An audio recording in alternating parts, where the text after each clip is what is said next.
What's good, everybody, and welcome back to another fine episode of Bridge the Gap. My name is Holden Stephan Roy, and joining me tonight, I have Mr. Shhvelly. I think we have an extra little guest here. I might be wrong, but it Yeah. does seem like somebody else is here. What up? I'm pretty sure that's Showbiz. I might be wrong. I might. Yeah. Showbiz in the I building. got it. Yeah. So they've both been chilling with us in the chat for a quick minute, and now they're with us over here tonight. Um, they're both part of the same little squad there. If I'm not mistaken, it's Elevated Visuals. I might be wrong about the name. We we do elevated visuals and below the tracks. Aight.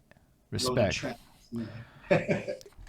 So let's get into it then. So as I was saying, these guys is a little posse. They all roll in the same squad, and it's honestly the point of the show is to run through the lives of the individuals, and just kind of like extract knowledge nuggets from the journey and the experience, and kind of get to know them better as we kind of fill out the story of what went on in the city and in the world of hip hop and how people like stay in this game. Um, with that, I did get to meet Mr. Shhvelly in a similar moment. I went in with Mr. Bamboo Twigs, and then Shhvelly was there. So I guess that's just something to expect. Shout out Bamboo. And then we got to talk to Bam. Shhvelly a bit too, which was fun. And now we got Showbiz here on this one, and it's like, all right, so this is how they come on through, and I respect that. It's got a consistency to the elevation of their squad. It creates a visual element, you know what I'm saying? Anyway, I was having fun with that. But nah, so what really impressed me though is just the fucking volume of work that these guys is putting out, whether it's Bamboo Twigs, whether it's well, the whole rest of the squad. I just ran out of names in that moment. But like everybody's just together, just this cohesiveness. A lot of people talk about collectives and where's the collectives at? And I'm like, well, look at that. This seems to be a bunch of fellows creating music together, working together. Look at that. We found ourselves a little collective up in the Deej and whatnot. So I'm very happy to be able to like have you guys here and have the conversation. So No salute, bro. Shout out Let's get it. behind the suit. Shout out Holden. We definitely been strong on being like a powerhouse and sticking with the drive and just kind of like keeping unity. Unity and synergy. It's important. Like big facts. So I do have a bit of a token first question at this point. The things have evolved since Bamboo Twigs was here, and it was a different show back then. It was a little less mature, you could say. And now it's a bit of a story. So you gotta bear with me, and then when the question lands, it's gonna be what it is, and y'all will be able to answer it, and it's all good. So it starts with my girlfriend, and she's washing the dishes. And as she's washing the dishes, she's got a phone playing that Black Eyed Peas song that I got a feeling. Ooh, she's vibing and she's like dancing and she's moving around and she's doing her whole little thing. And I realized that that same very song that she's now doing chores and whatnot to, the movement music of today, you could call it, it's really the same shit that I was really drunk dancing to at 2 in the morning in some bars and clubs and shit back in the day, like 10 years ago. Very same song, but you move ahead in time, and the whole song has a new purpose in life. And then that got power of production, right? so that got me like thinking about like vibes and music and the journeys of everything to do with music. And then with that, I got to thinking about how like when we start talking about our musical journeys, we often start at adolescence or whenever we got into music or whatever.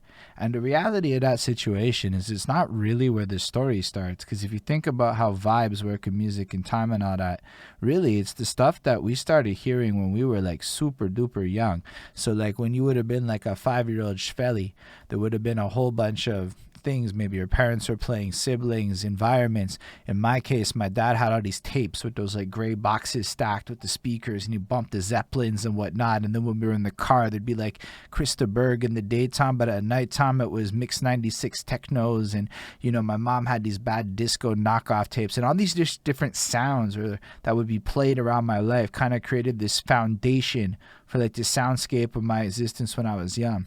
So I was hoping you could go back to being like, I don't know, like a 5-year-old Shhvelly and give us a sense of what it sounded like to be so young in your life.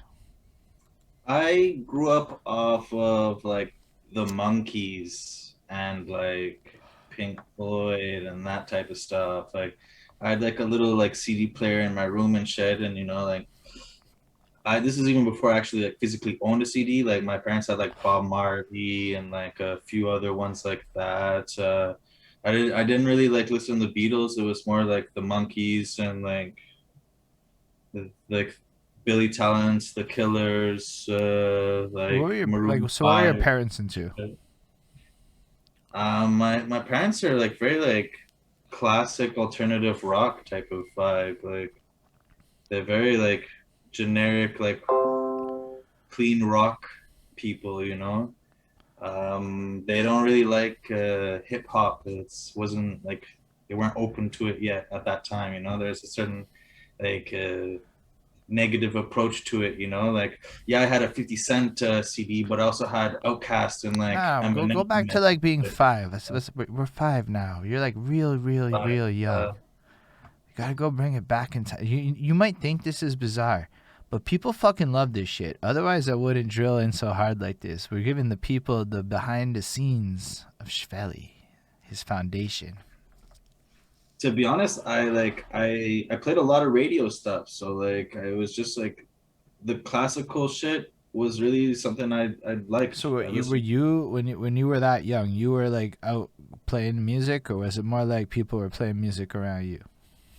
I'm a late bloomer to like actually like listening to music. I always made music, like a fucking, you know, you smack something, do a bit of drums and this. I like beatboxing. I started off like that before I ever wrote anything. I was a Nah, beatboxer.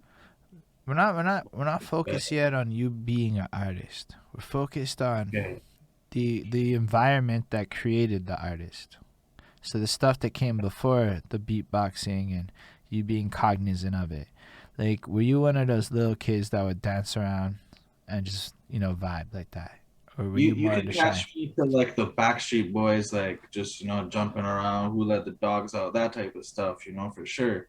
For sure, being that young, like I had that going around, and like you move to something if it has the right energy, like you're saying, vibes and stuff. Like I didn't have enough time to assess like having fun with that emotion of being like this is fun.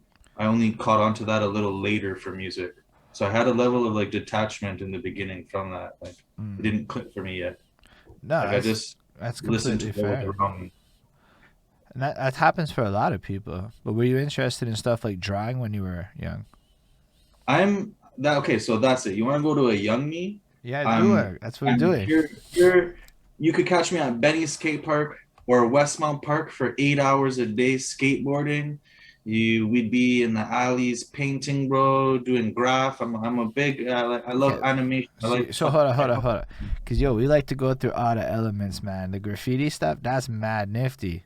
Yo, before people. I ever like my first talent is like drawing and not necessarily still life and all that shit, but I have a way with my wrist, bro. Like I have hand styles for days. I have styles. I can Alright, mimic shit. I'm so good let's at go back and let's go back to it. When did you first like discover that you love drawing? Cause this is all part of it. People are gonna uh, love the fact that you do all this shit. yeah, okay. So before I got into drawing, is skateboarding was my main thing. That's what got me outside.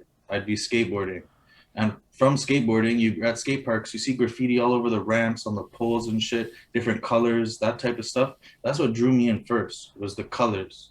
The fact that I can do something and make your own thing, like it it grew from seeing like what I could make myself. I practiced by doing different alphabets and shit. Like I wasn't that great in cursive either, but I had a way with the pen and pencil. Like it just So you came. would Like like, okay, cause I don't even know like anything about this graffiti business outside of like if I'm gonna talk to somebody and they break it down. So for you, it's like mad common sense. Like I did this, I did that, and I can kind of picture what you're saying. But you gotta imagine that most of the people here do not understand this world. It's just like, yo, Shhvelly, you gotta bridge the gap and whatnot. Gotta break it down a little bit more like that. So yeah. like, yo, we even got a question from Ishmael in the comments. Who got you into skateboarding? Okay. Yeah. So like I'm not a person of money. Never really was. I came up off hand-me-downs and shit. So I see my boy skateboarding, and his skateboard would break down. He'd pull it, get a different deck, this and this and this. I kind of just like mix and matched people's gear, and then I made my own skateboard from that. And then just my whole life I'd always been around skate parks and people biking and doing this and this and this. So it just to get places, you know, didn't pay the bus, didn't pay the metro, bro. You skateboard or you walk, take those long missions, you know. Hmm. So basically, the skateboarding was surrounding you in the environment because you said Benny Skate Park, so somewhere around Yeah, there. like Benny Skate Park and the water pool at Westmount Park. Mm. There's this little spot on Summerled too, a little spot called Bar. We used to skate that two step all the time. The one on Cavendish and Sherbrooke, the five stair by the high rise, and it's a few other spots, but like mainly just cruising the street.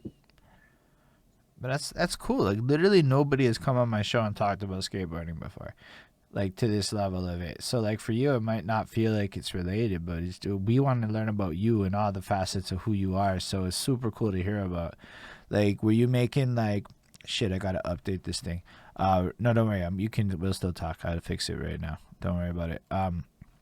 Were you still like were you like doing like the little videos and going through like the whole route of demo reels, like with the, you know what I'm saying, like the whole like, you see that shit on YouTube at some point where mans would be like sitting there and then you'd have like the video grinding down the staircase or whatever. Were y'all making like shit like that? Well, like I liked photography. I didn't understand videography. I didn't understand filming at that point.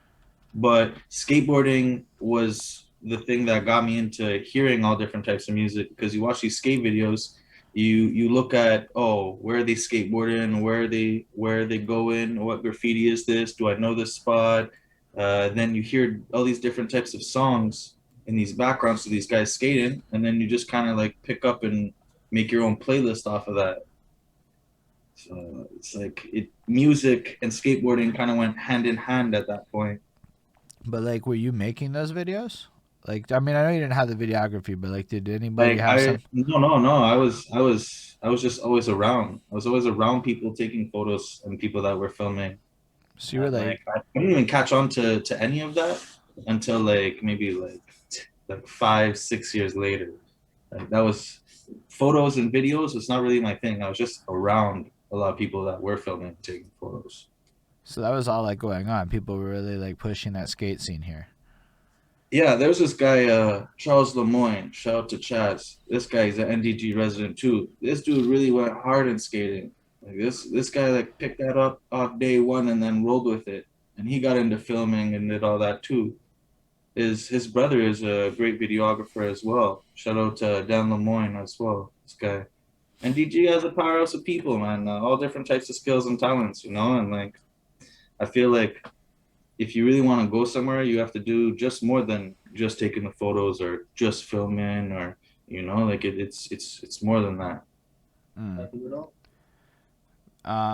No, that's a good answer. I really like where you're going with it.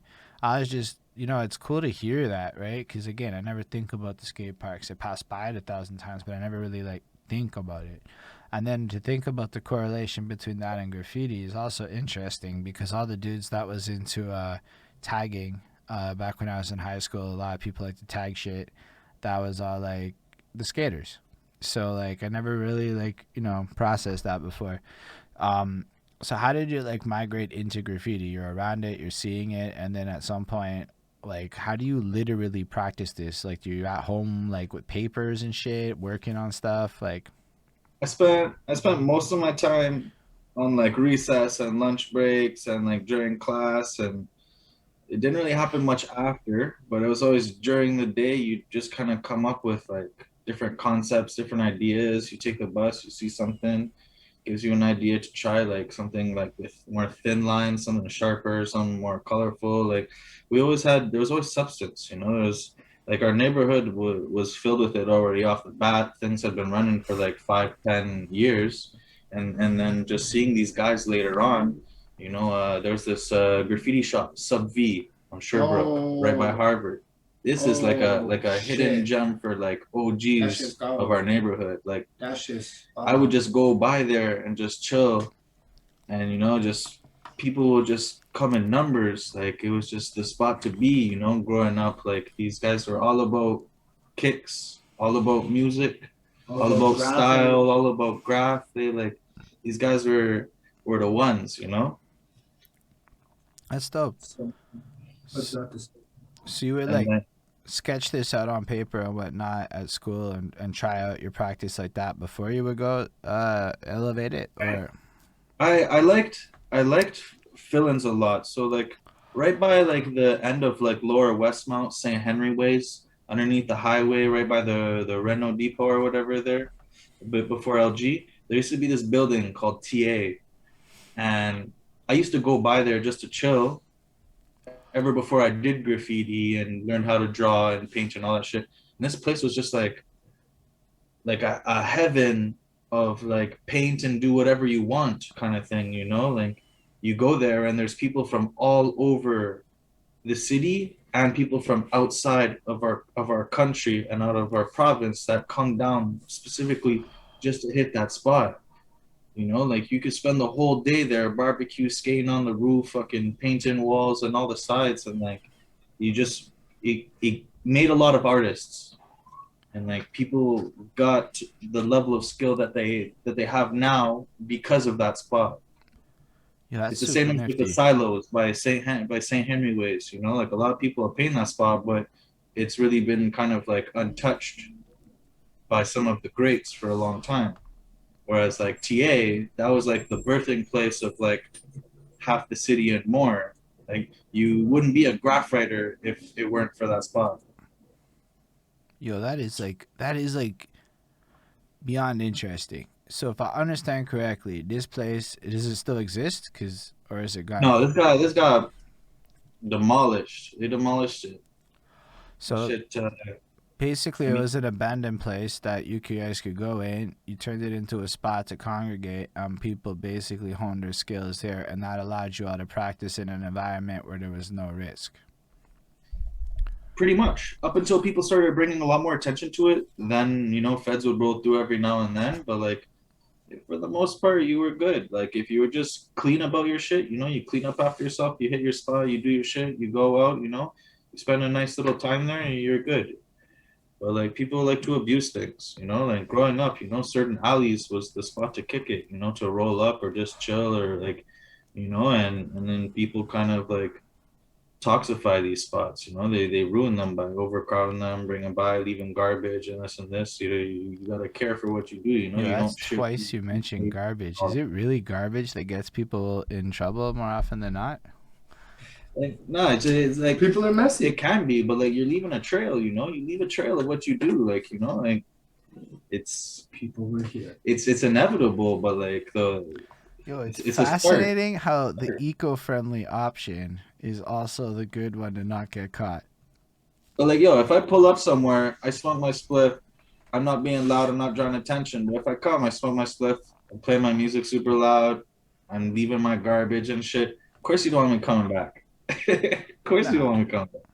right, because then you give the people who live there the opportunity to really consider the fact that you're there because they think about it in the later times when you're not there Your no more. space is your space until you can't be there anymore. You know, like things come and go. Like Like you, I'm a little bit. growing up, we walk our neighborhood, bro. Like there are so many buildings and spots now that are filled up by another building.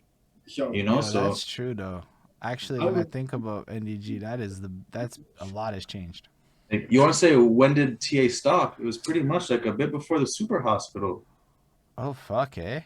That shit was a big dirt hole for a long time. Telling me, oh, 6 years, no, in 7 years. That shit took like 13 years. Yo, I I 13 remember. years to fill up. Yo, I remember being like in high school, and it would be like the super hospital is going to be done in 2004, and then it would be like those same signs got updated to 2006. The Yeah. same signs would get Yeah. updated.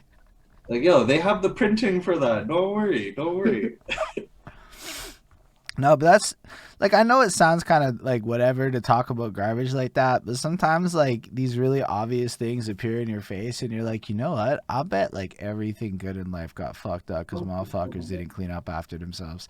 I was like some not everything, but a whole lot of shit got fucked up on some people just didn't throw their trash out. Shit.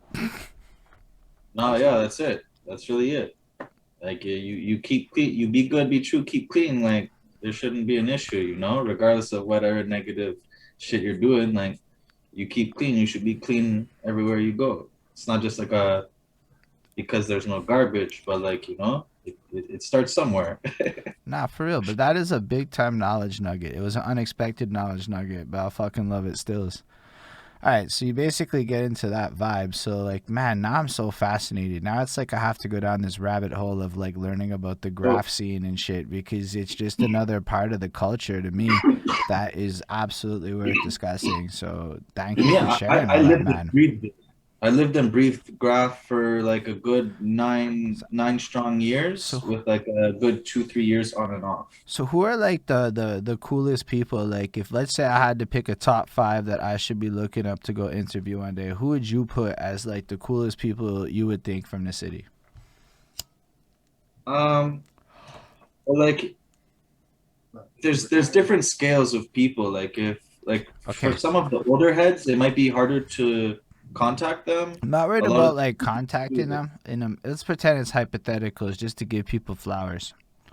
okay, well, like right off the bat, like we have like I wouldn't say generic, but like there's like a solid like forefront of like you know there was this crew VC. It had Scan, Castro, a good couple of guys. Like these guys were big names.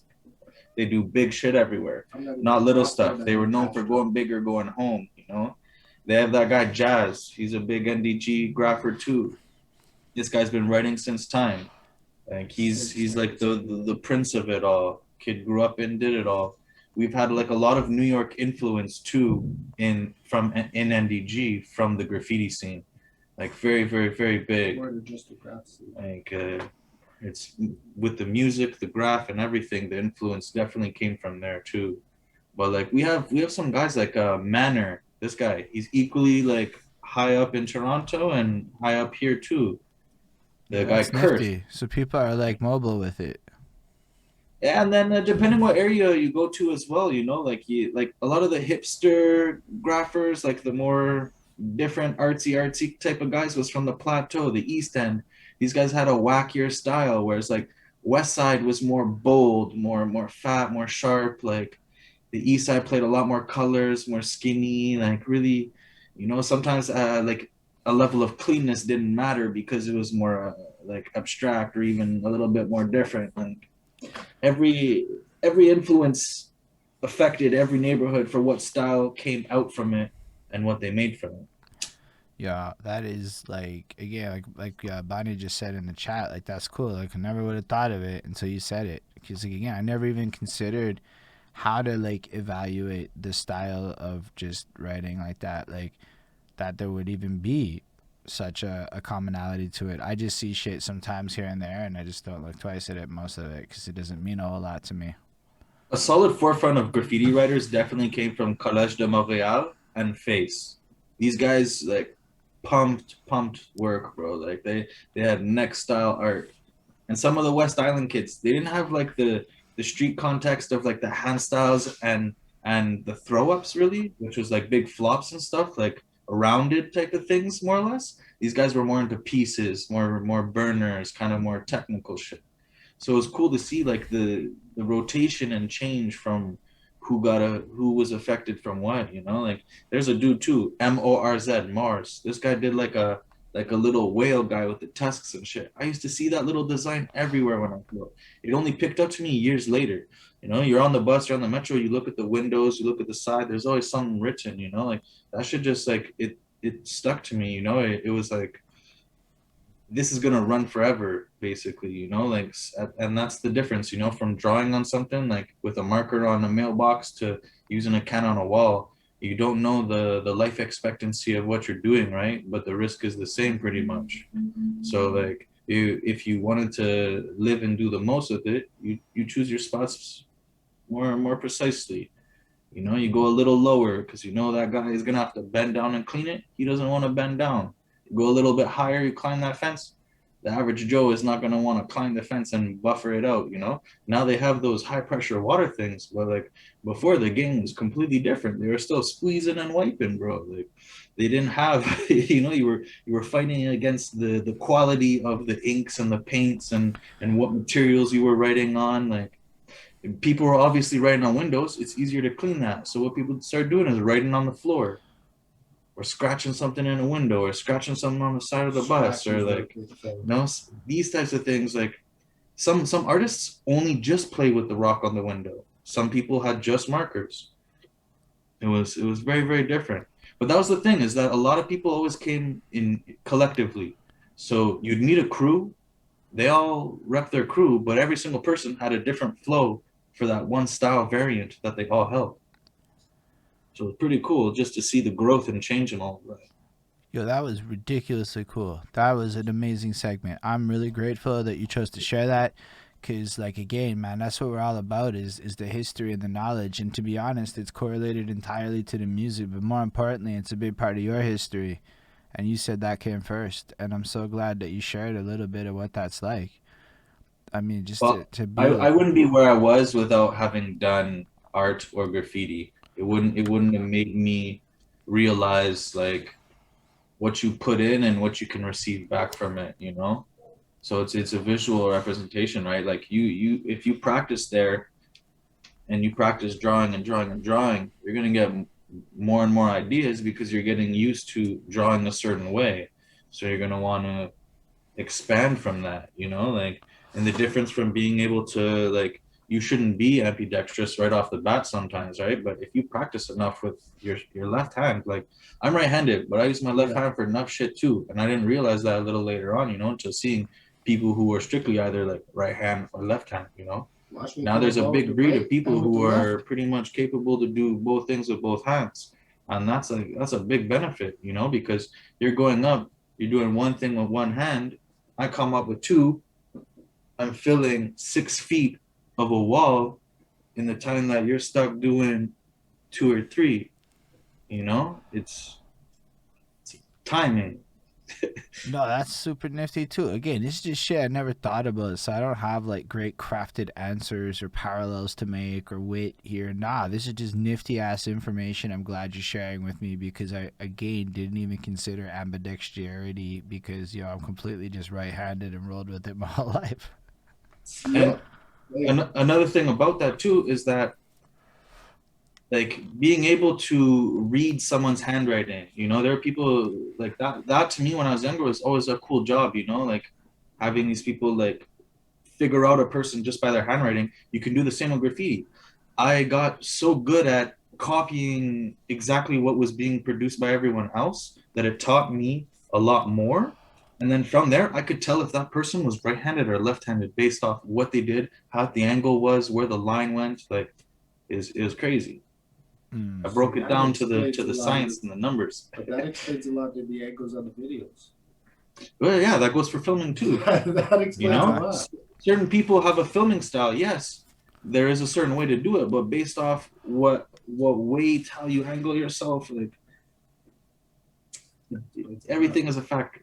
Nah, it's big facts. As I learn a lot more about the visual world, I see those correlations. I notice that the people who draw are often more on the visual. Like there's a lot of people who draw that then go on to do like video editing, and people who don't draw tend to not do it. Is it an absolute fact? No, but I've been noticing shit like that. So like it just makes sense, but it has to do with like noticing the stuff. Like I don't draw much because I don't care about the visual details that much. I have to Well, get like other. the talent shouldn't really matter in that sense because like if But you're being about the art, then you are an artist. but But it's the if interest arrogance in the comes in, areas, right?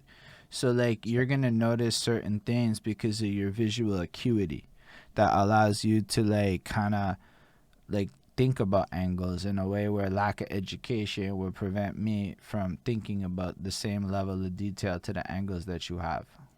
if you take that in too, then we also take in structural integrity of certain things, right? Like if you're looking at like a wall and then there's like something sticks out at a certain point, even though there's that angle, you'd still be able to properly paint your thing, get your thing on. Like it adds a bit more effect to it too. It looks better than just being bam on a flat wall, flat spot, a lot of negative space, just boom. sometimes there's like a little beauty to, you know, like having worked around the brick and whatever's left. Like, Yeah, I would never would have thought about any of that. So like, I totally appreciate the way your brain is functioning and the way you see the world. Cause like now I'm gonna go like start looking at bricks and walls and things in a little bit of a different way. Look at graffiti art different. Just cause you brought it up. Just cause you made me think about it with your words, and that's fucking ridiculously cool. So I guess you're doing this throughout high school and whatnot, or is it beyond that? yeah, graph was like grade eight and on. 2000 and like 2000, late 2007, early 2008 is when I started, and I rocked that shit out very hard until 2013, and then I started slowing it down. Had a couple of things to take in and work with, and kind of like graphs. The aggression of the graph stopped at that point, but I always still have the skill, the talent, and the desire for it. You know, like a lot of the greats right now are people who aren't even producing the work, but are still able to do it. You know, so it's like before COVID and shit, like, you know, there was like, yeah, hip hop shows and stuff, but there was also art exhibitions and shit. Like a lot of stuff in the East End, you just pop up, you get to see like different types of artists, Or different like, people doing different shit. Like, or even you under know, pressure. creative, yeah, under pressure, Yeah. meeting the styles, like these are big things. Yeah, thank you for mentioning that. Like that type of shit is like what showed you like, okay, I can do something more than just, you know, like popping on this corner or hitting this alley or popping this shit on the bus or whatever. You know, like you can hit events, you do more. Like, I definitely think it helps elevate the entire art form. I mean, I never grew up with a negative stigma towards graffiti. Like I just never had it because I grew up around Coates and Luke NDG land, and it was just always there. You just always saw it, and it always looked beautiful. So you just never had that association, in my opinion. And most of us here love graffiti. Like I don't really know anybody. Well, I mean, I'm sure there's people. My anecdotal world doesn't have people that like really dislike the shit. In fact, people seem to be jealous of how much it's here. New York puts us to shame, but people are jealous of how much it's here. It's fucking cool. Um, but nah, so you did that for a minute. At what point does like music start to kick into your life? Is that something that or yeah? so I always beatbox, like I was saying in the beginning. I was a beatboxer, like just random points in my life, around random crowds. I just see people spit in doing freestyles. I'd always just beatbox. And then at a certain point, the cipher would run out. And eventually I warmed myself up to just finding that dead point, that dead zone, and I spit some bars. And like the first full time I did that, I just went on for like a good like 5 6 minutes, and then like movie style, just like the silence and then the oh. So then from there, it just like I only like freestyling if other people were freestyling, but beatboxing, I was just making beats, making shit in my head all the time. Like life to me is a movie, bro. Like the beat is to the beat to life. Like the music is life. Like, So hold up. When did you start beatboxing? Was it just always something you did, or was it like something you made a conscious effort to get into? um, it was just something like I just liked trying to replicate sounds. I liked copying the graph, you know, like trying to copy styles. But when I'd hear like you know, like when you just walk around, you take a walk on the block or you're on the bus or something, and you hear like a little piece of a conversation or some random sound or something picks stands out to you. I was like impulsive to try to just Tourette's wise, just like shoot it out, and like it always like tempted me to try to practice making sounds, and beatboxing just seemed like the thing to do. So just kept banging shit and beatboxing, and then from there, just got my rhythm of life, let's say, you know, and I stayed to that. So you see the world like that Björk movie where she like fucking sees the world with sounds, and it's a musical Dancer in the Dark or whatever. Yeah, yeah, yeah, you're on it, but yeah, everything gives you a different sound. So like there's inspiration could come from anything, you know, like it's like how you're saying, like, you're gonna keep an eye now for like different types of like structures and graph and this and this. Like being in a car, I don't drive, but like I'm either always in a whip or in another whips, but whatever. But you see the city, you see spots that you don't frequent, you see different types of life, different types of a view. Like a different view will always give different perspective. Like that's something that's cool about our hood is like we have a good couple of rooftops. You can hit that up and you get to see it all. Like so, I mean, a view is something that's supposed to give you that confidence, that jump to like, I want more. Like you see something, go get it. It's like, I mean, I hear what you're saying. I know that not the whole world sees it like that, but I definitely love the way that you see it. Actually, just all of this is really fascinating. Like just the way you have like such a almost optimistic is the right word. Like look around the world and you just see beauty like all over is what it feels like. I hadn't been happy for a long time, so to be happy, I'm definitely making the most. Like, I'll tell you that much. Mm. I appreciate that too. What you just said, that's big. That life gets better is a bigger takeaway from that. Because Definitely. um, Like the one thing about me is that if someone calls me on something, I'll do it. I'll do it. Like I'm not saying like impulse, like oh, if something Yo, go jump off unrealistic, a but I'm bridge, saying man. like if you say spit some bars, I'll spit some bars. If you say beatbox, you say do this. Like I'm able. I'm able, regardless if I'm just waking up or if I'm just going to bed. Like I will be able to spit you bars. I will be able to make a song. I will be able to beatbox. I'll have that in me because that's just me.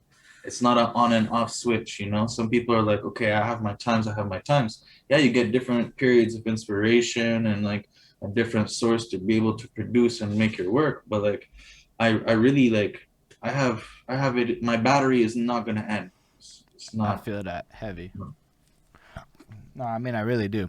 On a personal level, I completely get that. I'm more of a, as my girlfriend does not like it, but I'll wake up ready to have the conversation or whatever. My brain it paused and now it is unpaused and I'm ready to go from the minute I wake up. I'm not nice in the morning, but I'm ready to go in the morning.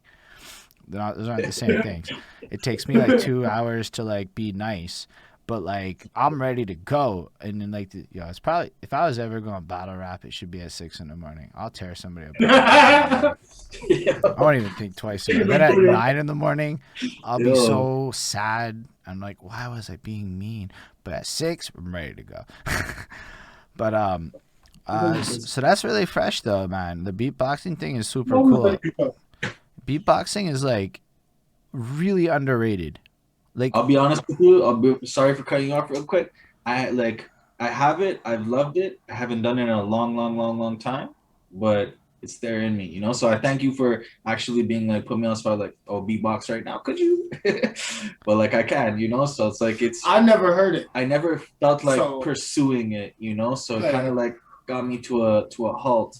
But like I'd love to see like what more I could do right now because I have a higher music knowledge. I'm sitting there going, how do I get Shhvelly to like show up and give me a fucking beatbox beat?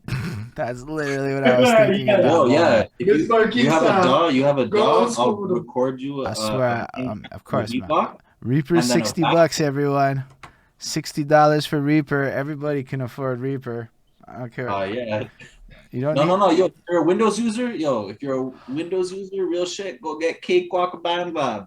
That shit's free. Cakewalk Band Lab. This Yo, is you like a got little hidden gem. If you don't $60 know, full you know. VST plugin, and it links to fucking OBS for $60. I'm rolling with that shit. Links to OBS is magic. Not every DAW links to OBS, and for 60, it's 60. That's all I'm saying. Most of us will smoke 60 in a week sometimes. Let's check it. But no, so yeah, that's cool that you mentioned Biz Markie. That's a good fucking person to mention. But like, He catches everything. Yeah, no. no, that wasn't me. I'm not gonna lie. That was the comments holding me down. Yo, shout out Peter West for coming through. Okay, yeah, Pete, yes. What up? And he says to you too, Showbiz. He caught you. He's saying it also just so that you're included in Peter West. Hello. But no, but that's so fucking cool that you do the beatbox. Cause like I was trying to like, it's one of those fascinating ones, right? I am a bad beatboxer. Like I'm not good at it, but I can hold a rhythm for a little bit. So that's how I know I'm not good because I can't hold it for a long time. And like, You like, it's true though. That's what a beatbox. Yo, when you can hold that shit for like 15 fucking minutes and yo, that is like a skill. That is like you. That's timing where like as a rapper you can get away with a lot of shit that a beatboxer can't. So like, I really fucking like really appreciate it. But how did you learn the beatboxing? That's another question we just got. Okay, yeah. So like I was saying, just on random walks of life day to day, I'd hear like someone say something or a weird sound or something like that, and I just tried to replicate that, and like it kind of just came a bit more to me because people were rapping without a beat at the time, like beats and instrumentals and type beats. Like this wasn't like really like a thing at that time. People were just a cappella or like humming and doing weird like freestyle parody type things, like just random inputs like that. And something that like made me feel like I could do it a little bit more was in Men in Black. I don't know if you remember, but in this scene, the guy goes to the post office, and at this point, he doesn't know really about like the aliens and stuff. Oh yeah. But then when he starts to detail them out and shit, he first sees go one to of the that Kennedy. guys. I forget exactly what happens, but then the awareness comes, and the guy just starts. Yes. Yeah. That's that first one. That's that old school And it's shit. like some alien talk or something. That one came through clean.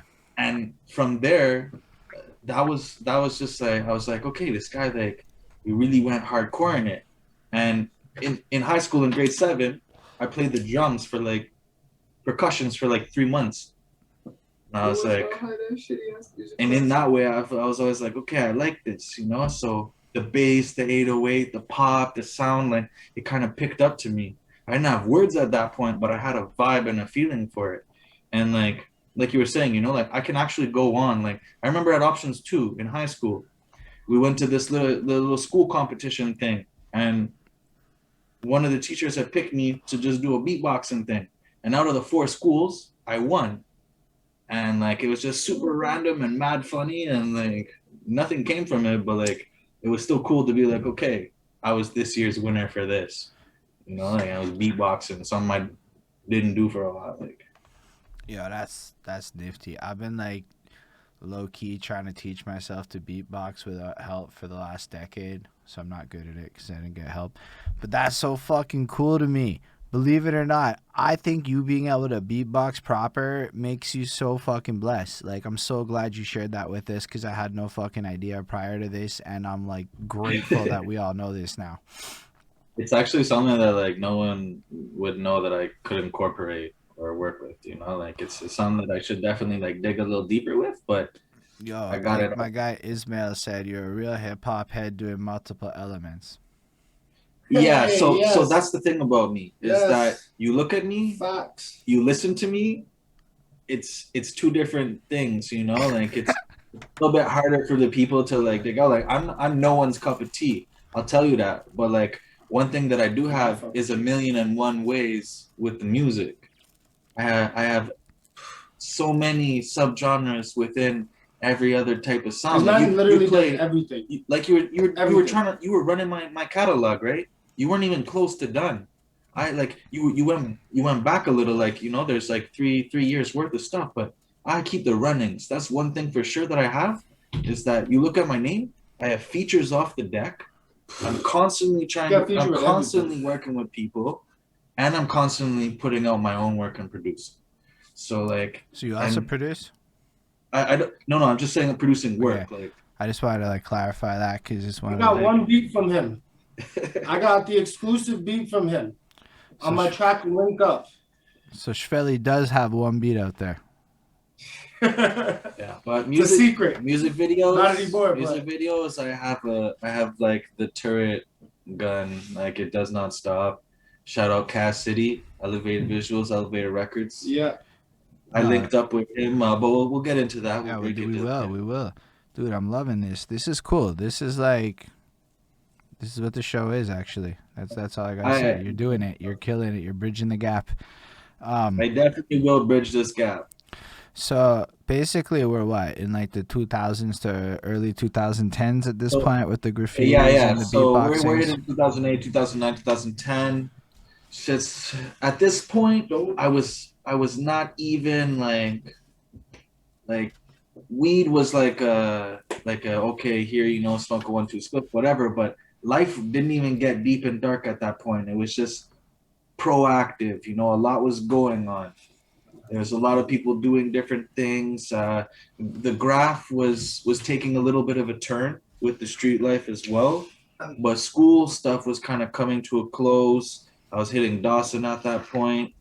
Fucking night school, yeah, night school at Dawson, and I worked at iOS during the day. This is near Namur station and Uptown. This was inbound, outbound solutions. Some Fido shit. Fido and Rogers. I knew it, but I didn't know it. No, I know what it is now. I know exactly what it is now. If they know, they know. So that was around those times, and believe it or not, music was still just as relevant in a way that like I was starting to play a lot more of like New York, Chicago, a lot of like southern stuff too. Like at that point, I met a few guys. One dude named Trey Brooks and one guy Don One. These guys, you should check them out. They have music dated from the good time till now. Definitely someone you should check out, bro. These guys put on, and they have quality work. Like these guys, like they would catch me doing my little freestyles here and there, they give me my props, but no one was taking me like song worthy at that point. I was just like that random like white guy just who just did a little bit of everything. I was lively. But around then, like this was 2000, yeah, 2010, 2011. So this is Ellie. Hi, It's my Ellie. puppy. Very cute puppy. I'm a big dog fan, so I'm okay with the dog. No, I mean like it's rare. Usually people have cats and whatnot because Montreal's not that dog friendly. Let's be real. So Oh it's like, yeah, I just got this dog. She's 9 weeks old. mm, Fresh, super fresh, cute, fresh in the lap. feisty. That's the good I age. do have a cat too. I see it in the back. Yeah. We got two cats over here too. They like to come and interrupt my work meetings now and meow. So that's a new thing they've gotten into. That's what Ellie was doing.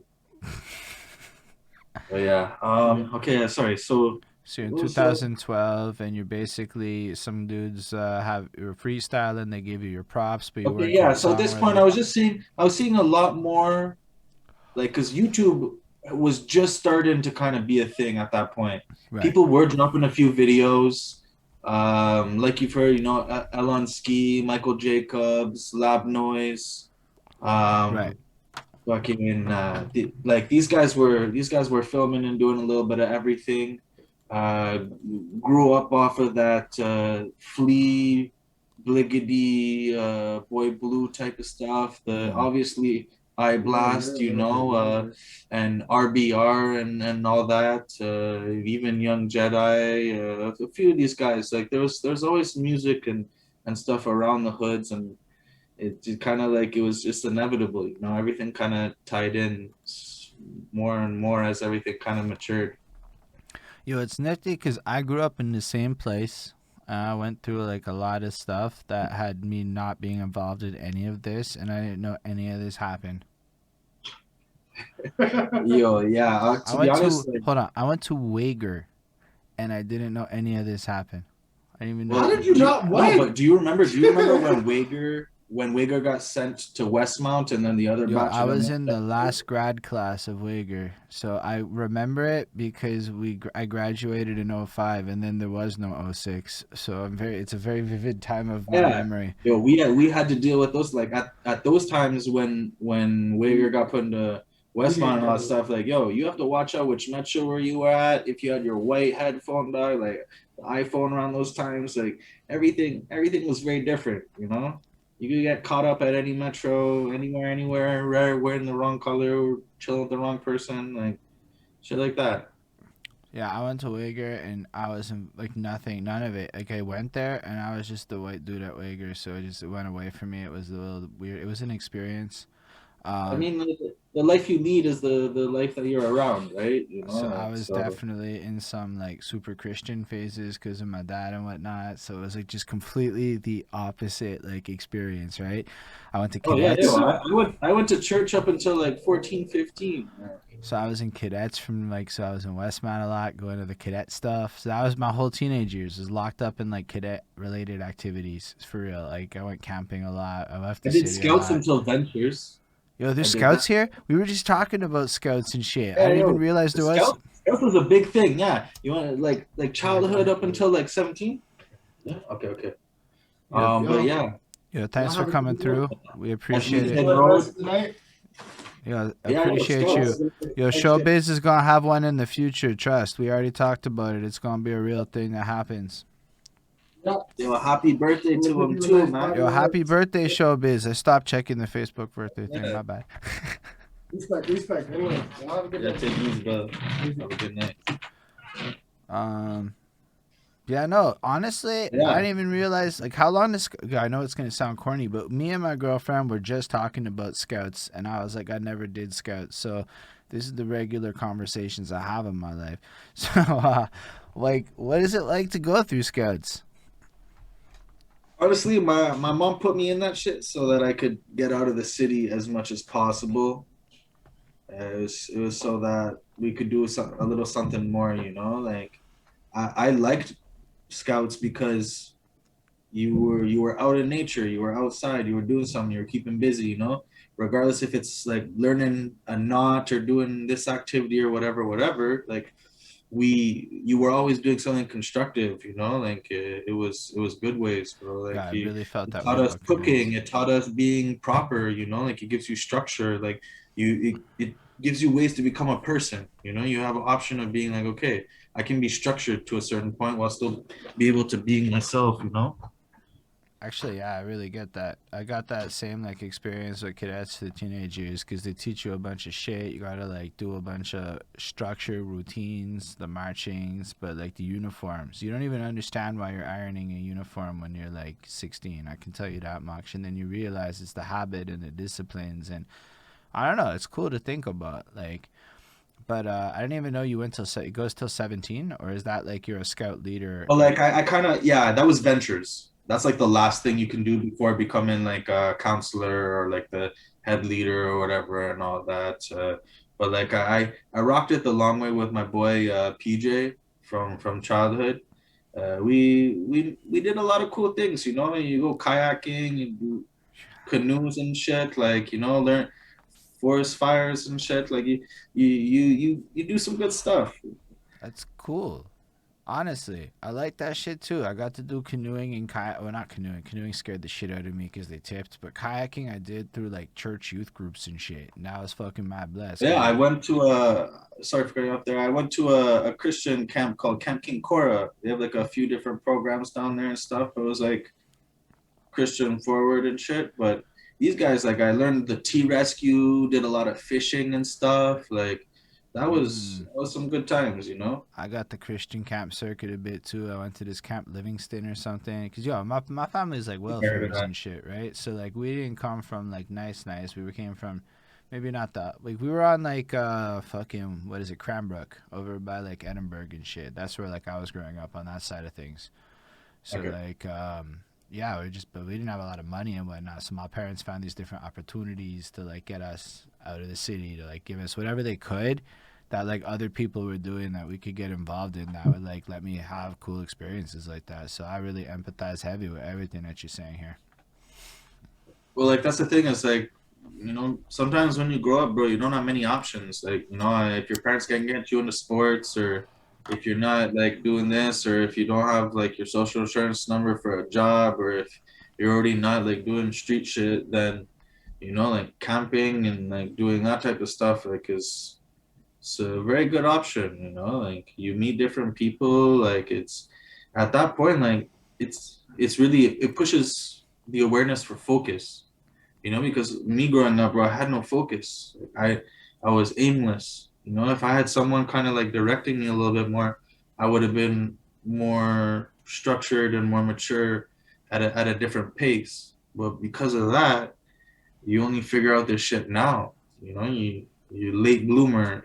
So I'm definitely late in my steps, but the awareness is so high that like I'm able to give back in different ways from music, but also just like past experiences and shit too. Mm. So No, that goes a long way.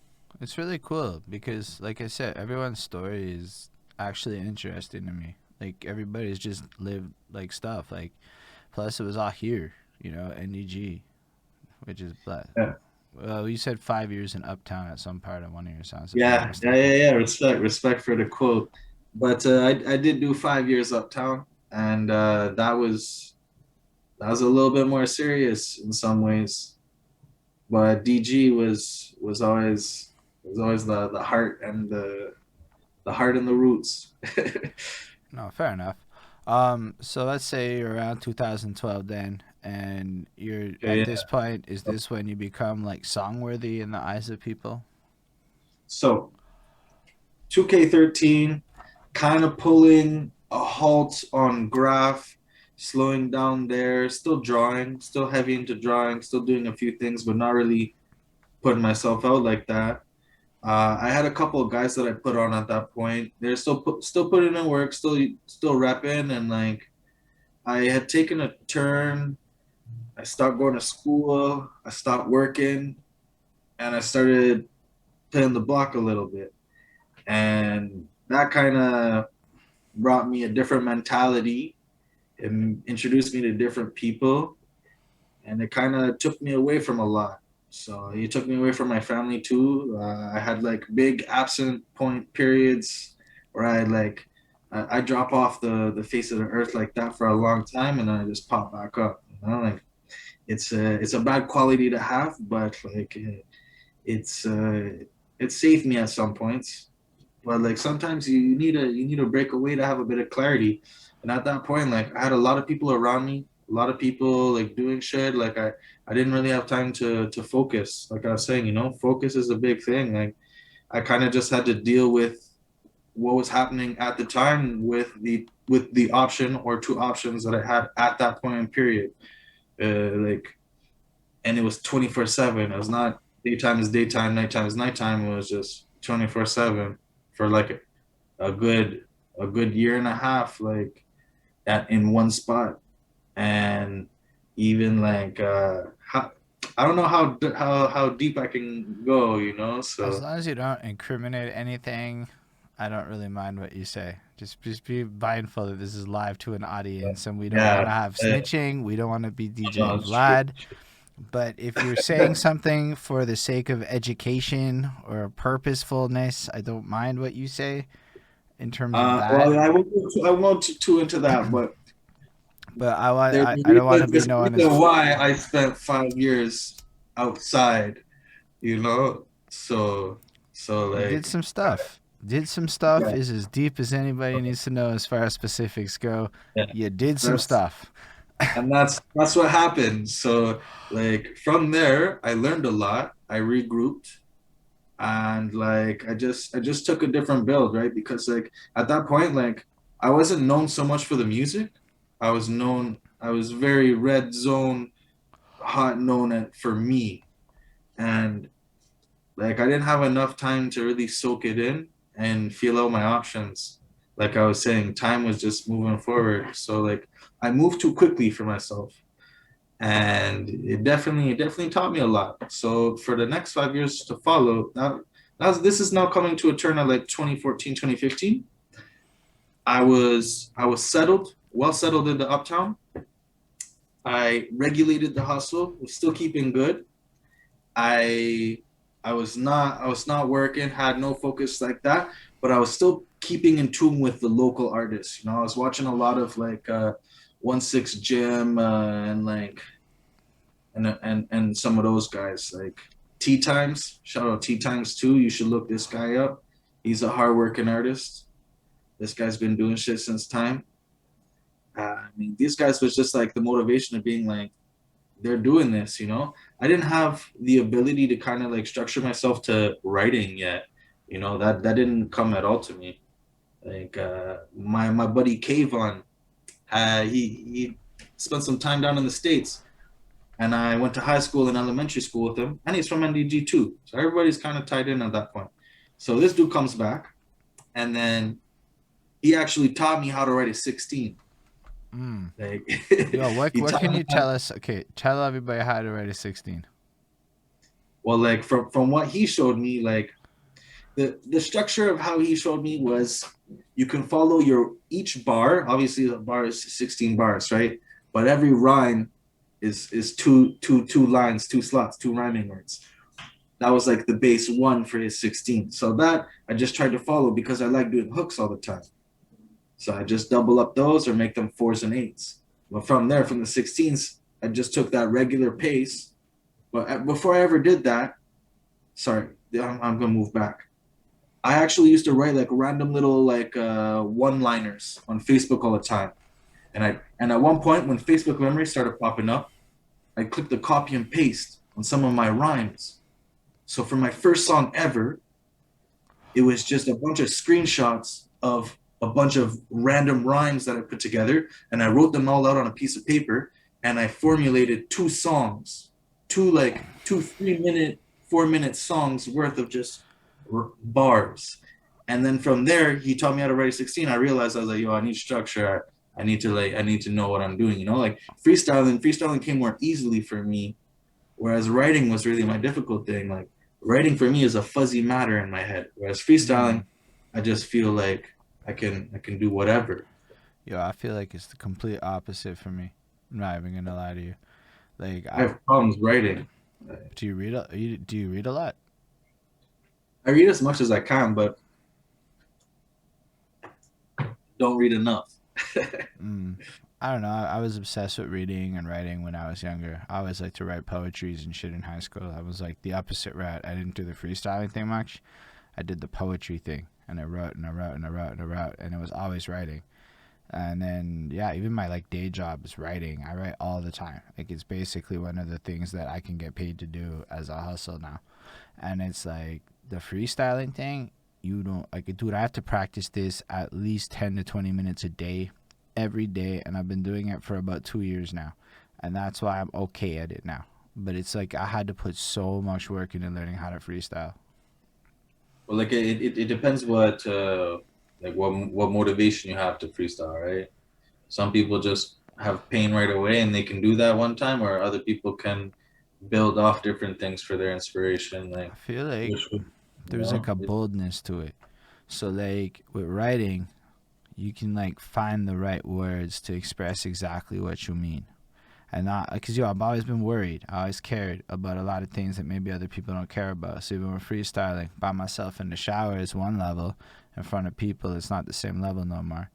So to learn how to be able to like make that mind clog of just being able to come up with shit to say on the spot, make it rhyme, and make it sound fly in front of people was never something I was good at until like really putting in the work. But writing, man, I was able to just bang that shit out and then go record that and memorize it and put out this thing that I could reproduce in all states of intoxication and shit. I actually had one of my boys ghostwrite me a song once, and this was I didn't even really like we phone recorded it, whatever. This is like if you want to be like your first recorded song, I guess that's it. But I recorded it on like All My Life, the Lil Wayne and the Game instrumental. He ghost wrote me a song, and like they made me read the rap to that, and like from there I realized I was like, yo, I need to get in the studio, but I never knew where to go or anything like that. Yeah, I bet. But That's a if you want to skip a few years to getting into actually making music, like the person that brought me to the studio, my first studio, I went to Empire House, which is by this guy Woody Hood. You should look this guy up. This guy has been around since time. He's put on like at least like 30 to 40% of the artists that have been heard in the last like 5 6 years. Easy, easy, easy.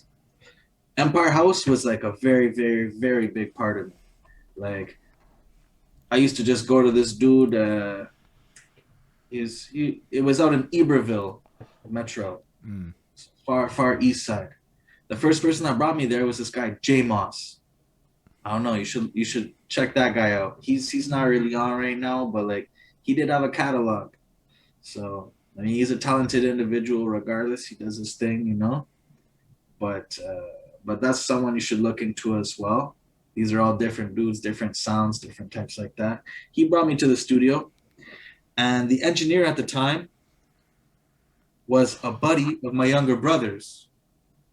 So they knew each other right off the bat. So it was just friendly and cool. Like they were just very accepting and open because the guys around them at that time were pretty talented and doing their thing. They were a pretty big drive. Like I don't know if you ever heard of NT Lord. Maybe. I'm not Yeah, sure. this guy's someone you should look up too. He started off at Empire House. He definitely worked a level of popularity between the city in some ways. But how I got into that was that I kept going and paying for time and recording and practicing, spitting random screenshots of my rhymes on these random beats. I didn't even know where to look for instrumentals at that point. I was just using what people had on the computer. I went on the computer, I typed instrumental, I picked beats that people already made songs to, just so that I could get my shit like started up. And then from there, the guy was like, "Yo, you're paying me for studio time. You should just like learn how to record." You know. So he gave me an opportunity. He saw something in me at that point. I took it. We started up a next little spot. And from there, I started recording some of my buddies just around me and recording a few of the extra clients. And then from there, this thing started to pick off. I started to like realize like Hold I on. could Let's record go. Let's people, go. but Let's go back into you set up your own little spot. Tell us about that. okay. So this was like a two room office near Lionel Grew Metro. This Okay. was after Iberville. And at this point, I knew how to record. I had no idea what mixing was. I could not, like, I had no idea what mixing was. I could just record. I know a lot of people will understand that, but like, I'm like I can because you know what? I know exactly what that means. I know all about how to arm a track and hit Control R. But like, no, no, yeah, but like I knew what plugins I wanted on, but I didn't tweak shit. Like, I so like just I know in theory I'm supposed to add an EQ and a couple of other things, and I kind of have like the like EQ's on, it's just not level. There's yeah, nothing that and I don't know what to do with like. it. There's the preset of like the guy's layout, like his EQ, the gate, compressor, whatever, all the shit. And then I just kept recording on his template for whatever songs I had. I'll send you a few of those gems. Yo, But you that's know like what? I've been the guy who's received that templated version at Homeboy Studio when he was starting up on some shit back in the day for reals. Cause like there's a couple of tracks where I'm like, yo, they didn't even like. I guess I watched them do it. They didn't mix it or anything in my memories. They loaded it up. It was there. They slapped on the presets. Bro, it sounds good. Shipped it off to me, and I'm like, cool. This is my first song. That like you're in that vibe. You don't even think about it, and it's actually because you're just blessed. hearing yourself, you're like, yo, I'm on something, you know. So like, but the thing is, I just put out one of those songs today, and people fucked with it. So actually, it's not the worst move sometimes. That's what you have to be open to nowadays as well, as like the sound quality doesn't really matter, You like preach depending it. on your style. Like this, the sound quality doesn't really matter. A lot of people like there's a few songs out there that I'm like, this is not mixed at all. This is a pre-mix, and you have 1.2 million views. Like that's fucked up, you know. Yeah, it's an adjustment. I would say it's an adjustment to the fact But I'm that not gonna like lie, you play my catalog. Like this is a thing too that I want people to understand, people to know. Like real talk. Like from my first song on YouTube to my most recent, you will see the growth. You will see the woo, difference. You'll see the change. You'll see everything. Like I'm not that guy that drops one song and then 5, 6 songs is like the same. Like you listen to every single one of my songs, they are 100% different from the next song. And like something that like I realized like a problem that I have with my writing is that I don't really have a writing style, but I should detail myself like that. But I've always had a way with words. I like wordplay. I've always liked slang. I've always liked that. But what made me start to make songs was made me start writing music was was a broken heart and a broken mind, you know, feeling that pain, feeling those emotions. Like I never made music for nobody. I made it for myself. Love it. And then one day I was asked by somebody, who do you make music for? And at that point, I just felt like the whole world stopped and I'm like, me. But it made me realize at that point there, I had to open myself up to start to still doing me, but being able to write music so that other people can listen to it and not just me. Because my catalog is my growth. Yeah. My catalog is my personal growth. It's my story. Is it's me as me, you know, and it doesn't get any No, I realer love than what that. you're saying there. It's Every all me. No one else recorded me. I recorded myself. We film ourselves, we record ourselves, we did all that. So if you don't like something, I'm still learning. Every day I'm learning. Every second I'm learning. Every single thing I drop, every new sound I make, every song I write, every rhyme pattern I try next, like I'm still learning everything. So that's the thing, is like right now, I'm year 3 and I feel the equivalent drive force of a person who's at year 8. I don't have that knowledge of year 8, but I have that drive Yo, of year honestly, 3. I don't even know how much I agree with you. I feel like you're on that year 3 grind and hustle. Year 8 is a fascinating fucking place where drive is either you're at a level where you have drive or you're not in it no more. So I definitely think if you keep doing what you're doing and you keep doing this well, my guy, you're in for a great time. But you've done so many things right, right? Like, so I want to give you all the flowers here for a second. He made some bold claims. I keep trying to do shit different. Now, let me be clear. We just ran through a lot of Shhvelly stuff. And he's not the first time that I bumped Shhvelly's stuff because that King Brown guy was supposed to come through. It didn't work out. Shhvelly's worked with him. The next people came through and were like Bamboo Twigs. Shhvelly's worked with him. Next one, Shhvelly's worked with him. You know, I mean, he's just everywhere. And and then you look at him and you're like, what the fuck does this guy sound like? Which is a great move, and I appreciate the move. I like it with the long hair and everything. Perfect. I love it. I like this, you know, like my look. I love being underestimated, you know, like people look at me, I look a little dusty, I look a little off, like, okay, cool, you know, but here's the thing, like how you were saying, like for what you were just talking about before, I have a line for that. It's like, you may be first, but I'll be the one to last. Mm. So But as I was listening to like the barrage of songs earlier, just back to back to back to back, of like if we want to talk about just number of music videos, this is interview number 77. You have one of the best runs of being able to consistently back to back to back to back to back play music videos. that's something that I've always wanted to make sure from day one, is that I did not stop. Consistency is the number one thing. You can go hard for 3 years and then drop off the radar and have nothing. But if you don't monetize, you don't make anything off of that. You just had a really cool 3 year run. But if I'm doing my shit and I'm staying to it, I'm doing brick by brick by brick, step by step by step. And like that's the thing too, is like I'm trusting the process. I really am. Woo! And the exact definition of staying down till you come up. Like I trust the process because now, like I was saying, my awareness is there. Like I know myself. I really, really know what I'm feeling for this with what I'm doing. I know a lot of people are putting in a lot of work. Salute to all of them.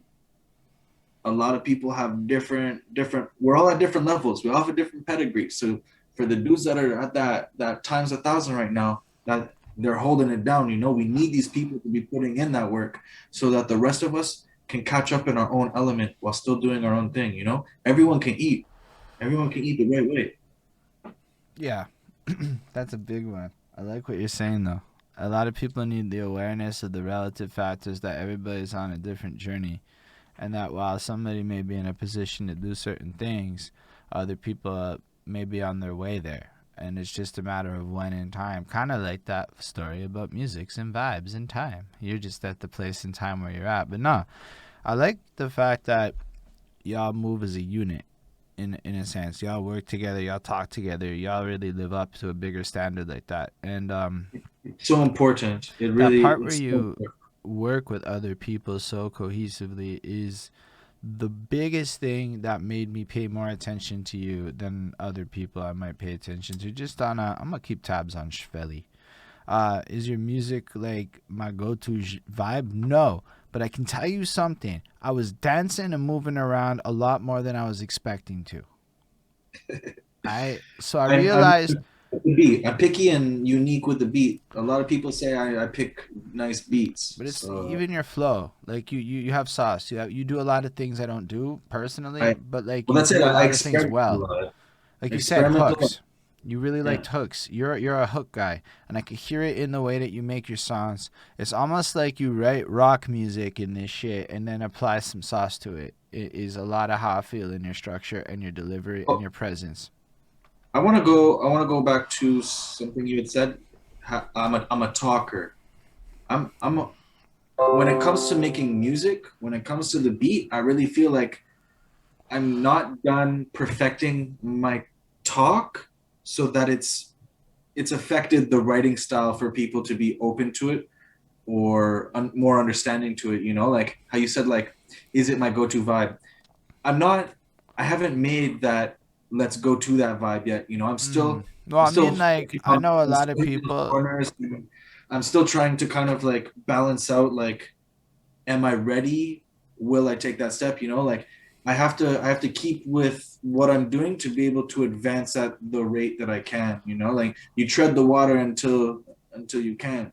So Nah, but it's not even like I didn't mean it in the sense of like a talent. Like your talent is there. I highly enjoyed the experience. It's just like what you go to. It's just what you listen to. Like I mean, it really is just a preference thing. I like the no, style. that too. I like the style a lot. I like what you do with it. I think you have such an energy to it where it's cool.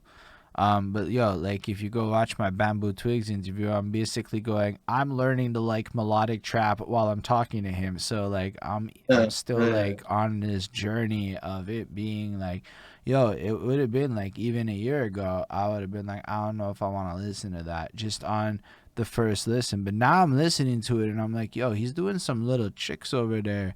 Like yo, I'm this looking for the long fight, you know, like it's you won't feel it now, you'll feel it later. But like, there's just little subtleties to how you place your flow. I like in your hooks and shit, where like you're not exactly in the spot you would expect. You're a little early, you're a little late, but it's nice. But it's, like it fits perfect, and I just want to I make sure, definitely like, so sorry, continue. so I just want you to know, like, I really appreciate your artistry. It's just like what my comment earlier was like, considering it's not like my favorite style of music, it's cool that I'm getting to a point where I'm dancing listening to your shit. Like that is like a positive thing to me. I want to point out that like this is just like a quotable too, but you know when Biggie was like, I want to make him, you know, like I want to make him dance, want to make him move, want to make him like that's like if you don't like my words, you'll definitely like my flow, my vibe, my energy, that current, that level, you Mm. know, like you don't have to fuck with it, but if you give it that run through, you can pick off a little bit something different, you know, like not even in the bad way. Like people should be able to listen to songs and music that they don't like, and it gives you a different level of light. Like Well, I mean, I like it. I actually do. I think it was good. I like your whole squad. There's not much I've heard from it that I was like is bad. I've said that like sincerely for a minute. Ever since oh yeah, yeah, Bamboo. no, I don't doubt that. I'm just saying Um, the whole different aspect is like I really like that because that's us. It's we're not actually like we're not straying away from ourselves. Like we are different. We move a little different, mm, but I know. that's what's happening right now, you know, like the seed is planted, so like it's we're blooming, we will bloom further, like Nah, I think so. But I think part of it is that there is this like squad element, which I keep going back to because I'm fascinated by it. Like when I started, everybody was trying to be Mr. Solo Man, or like, there was a couple of cribs, a couple of squads, a couple of this is sure, but like a lot of us had egocentricity issues. to come to that, we'll drop back a few years because at this point, like the first video I ever filmed was with MTL Mellow TV. I know him. Yeah. I went to high We school went with him. we went to high school with him. We went to high school with him. I played basketball with this dude. Like he's a good guy, you know. He's a spiritual man. And like I had recorded, like I said, at Empire House, a few of my songs. I had like at the time like 6 or 7 songs. They were all like 3-4 minutes. I called Mello up. He comes to my house. He listens to all of them. He picked the one he wanted. He directed it. We shot it, and then I did that. I did that for my what was it? My 23rd, 24th birthday, some shit like that. Needless to say, my first video was shot with him, and Cassidy was already filming with MTL Mello at that point. He had already dropped a few projects. At that time, there was a few guys who had a little bit of limelight. And Bamboo Twigs and I both dropped our video a day apart from each other. At this point, we didn't link up yet, but we knew of each other. We both sparked off. Like we were all in like the runnings at that point. Like the water was already current strong. We hopped on and took that road. And Mello put on a lot of people. He filmed a lot of videos. Without this guy, like half of the city wouldn't have a video, like for sure, for sure. This guy filmed a lot. It's facts. So I dropped a few of them. My first song did very lightly, but it definitely networked the right way. It got people to see like, okay, you know, like I had been around, and now they can put a voice and a face to the name. But then it was also the added value of being on Montreal Mellow or whatever the channel is. Yeah, it's an honor to have rocked with him, like gotten on at that point, because like he was given a fair fee, bro. Like he was charging $100 at the time, $100, $150. Like he was a solid dude. Whereas like you had like Pav Films, $5. You had like these other dudes like Kevin Shane and all those guys like $8, $1,000. Like at that point, like I was still like, okay, am I going to invest $1,000 into a video that like to a song that like I'm still trying to like I'm trying to perfect me before I get to that, you know? Because I've seen a lot of dudes just like waste money, you know? I've seen a lot of people just waste money and be stupid, and like this is real shit. Like I come off a $0 budget, making like $1,000 plus production, easy peasy, sometimes more. And dudes break themselves on a budget. They bust themselves for like let's say $250 on the song, cause studio time and all that. Then you do 500, 800,000 for the video.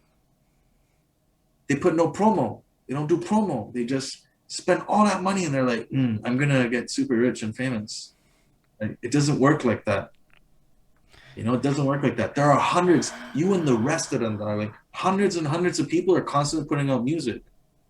And it's like, I love it. the one thing is, it's like they're putting out music for other people, but they're not relating or attracting or getting to those people, you know? Whereas I'm making music for myself and I'm slowly opening myself up to more people, you know? Like I only hit Spotify full 2020, but I had feature on Spotify from 2018 already. Like I was already aware of that, you know, but I only started being like, okay, you know, like YouTube views only really mattered to me in the beginning. You know, I was like, I need that first, you know. And streams is a beautiful thing. You got like for the people that don't fuck with you here, there's gonna be that much more people outside that are gonna love you and appreciate you because they have that time to break into you, you know, regardless of a person being like, let me put up this wall in front of me because I know you, I'm not gonna listen to your music. So as many people as I have listening to me, I have just as many people willingly not choosing to listen to me. Yo, I've had that. Yo, so that one is a fascinating one. I've had people dead ass look me in the eye and be like, I'm not going to listen to your music because I'm afraid it's going to be trash and I won't be able to look at you the same or some bullshit like that. I'm like, oh, it's like that. Like, there's a lot. Like, look, and if that's how people feel, that's cool. And I don't actually require anybody to listen to anything I do. I'm totally okay with that. But if you want to be my homeboy or my friend or somebody close to me and you can't be bothered to listen to a single thing just to see if you like it, that's a weird thing to me that you're afraid or you refuse to do it. Maybe we're not friends if you refuse to do it.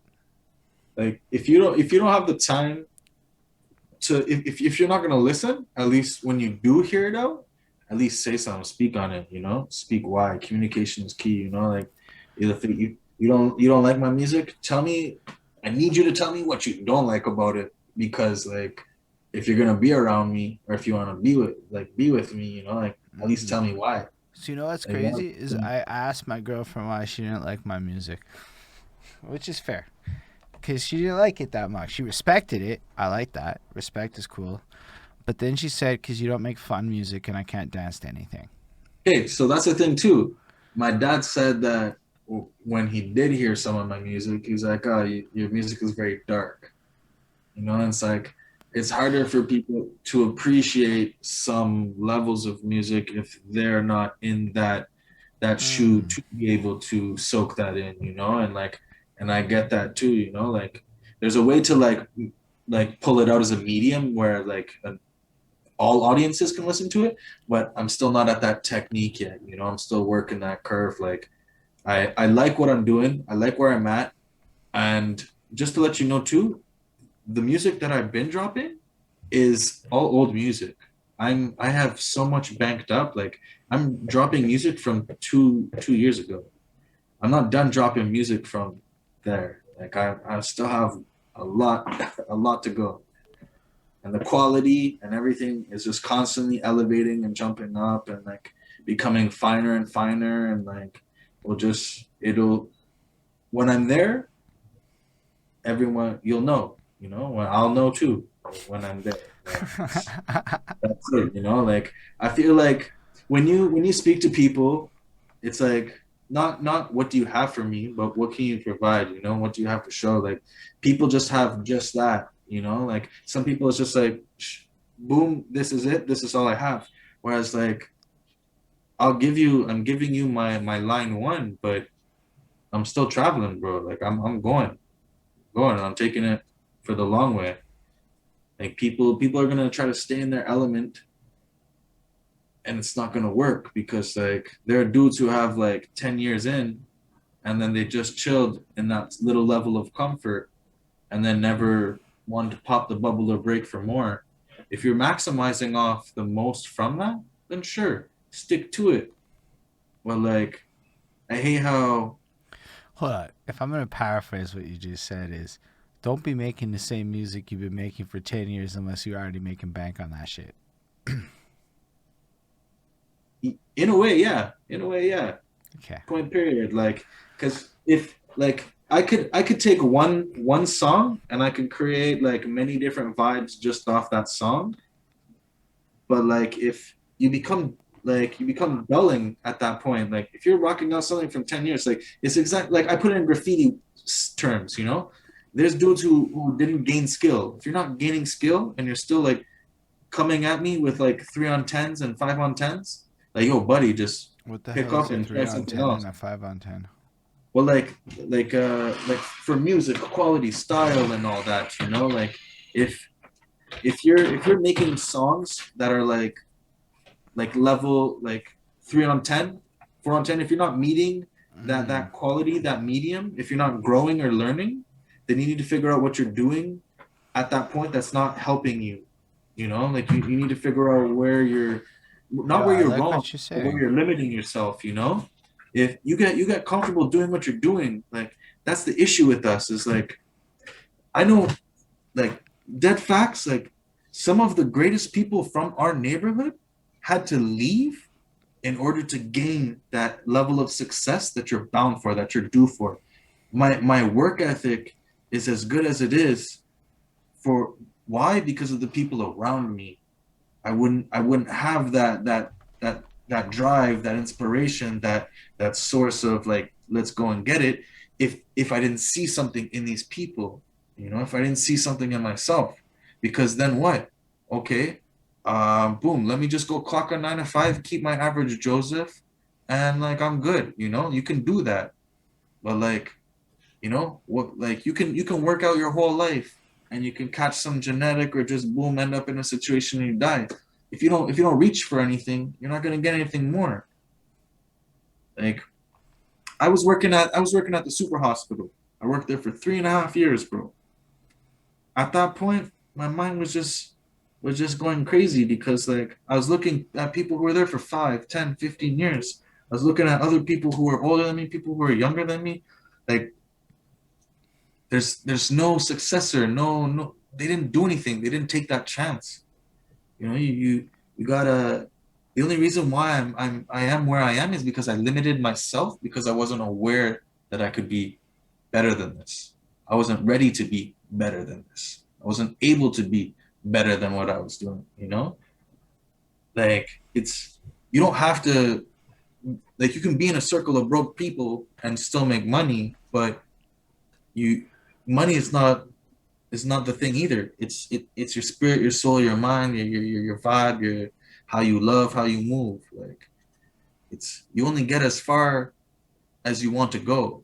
You know, some people are given something and then okay, like how I was saying, you didn't understand like the 3 on 10, 4 on 10. Like you can start off at a 7 on 10, but if you don't do nothing with that, then it doesn't matter because I'm working my levels. I'm still going in the same time frame. Like you get a $2 million company, and then in 10 years you make a $2.1 million company.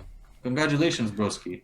You know, but like it's it's different shit. I think you just told us the tortoise and the hare in multiple ways. I don't mean to ramble too. You know, like No, come on. dude, this is an interview. It is like Eh, literally the whole point of this is he's finally rambling. Let's get it. weird. But like that's just it. I need you to dig it out of me. You know, like I I know.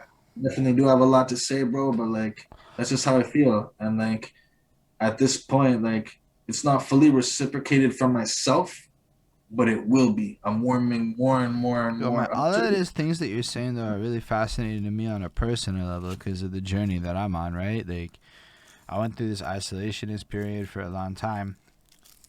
I didn't really play nice with others, da da da da da. When I got older, and I went through the corporate grind.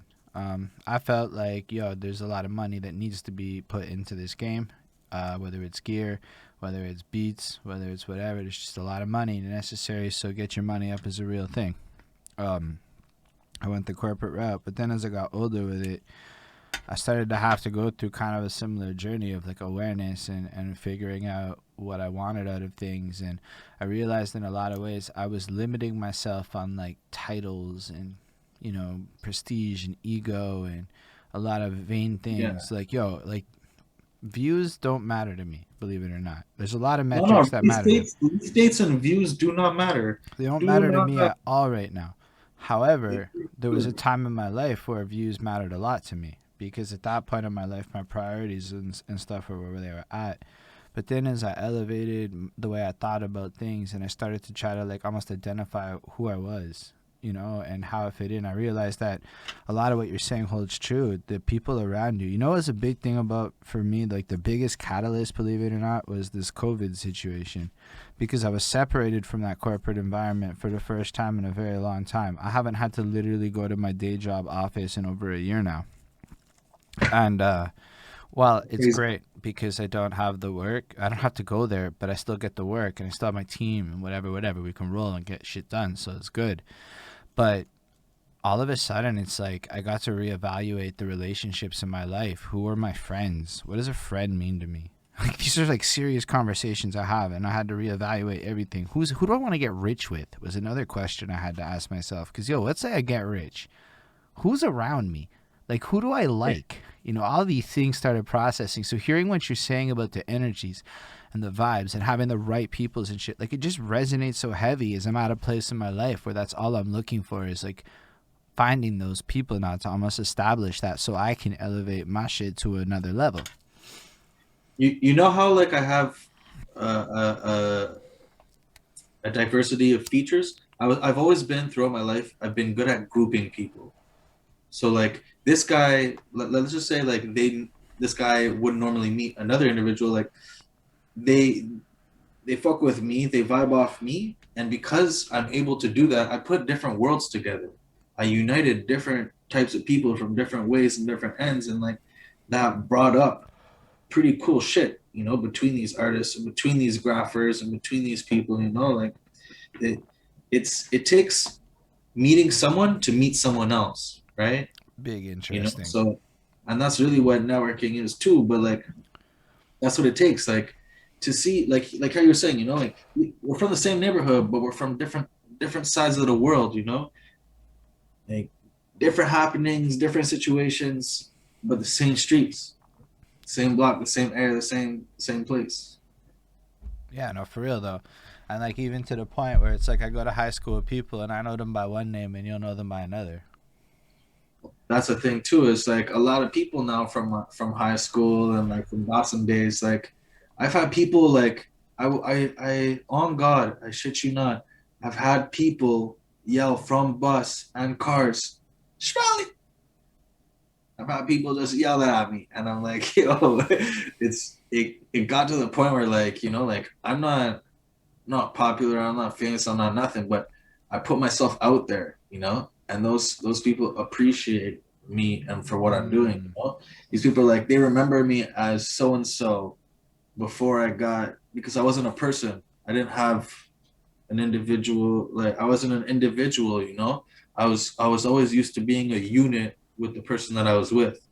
So when I got out of that, it was kind of like an art, like a game, bro. You know, pick your character, pick what you want to do. You know, it's like I recalibrated myself, Yo, I and like that too. I would compare life to an open world RPG a lot.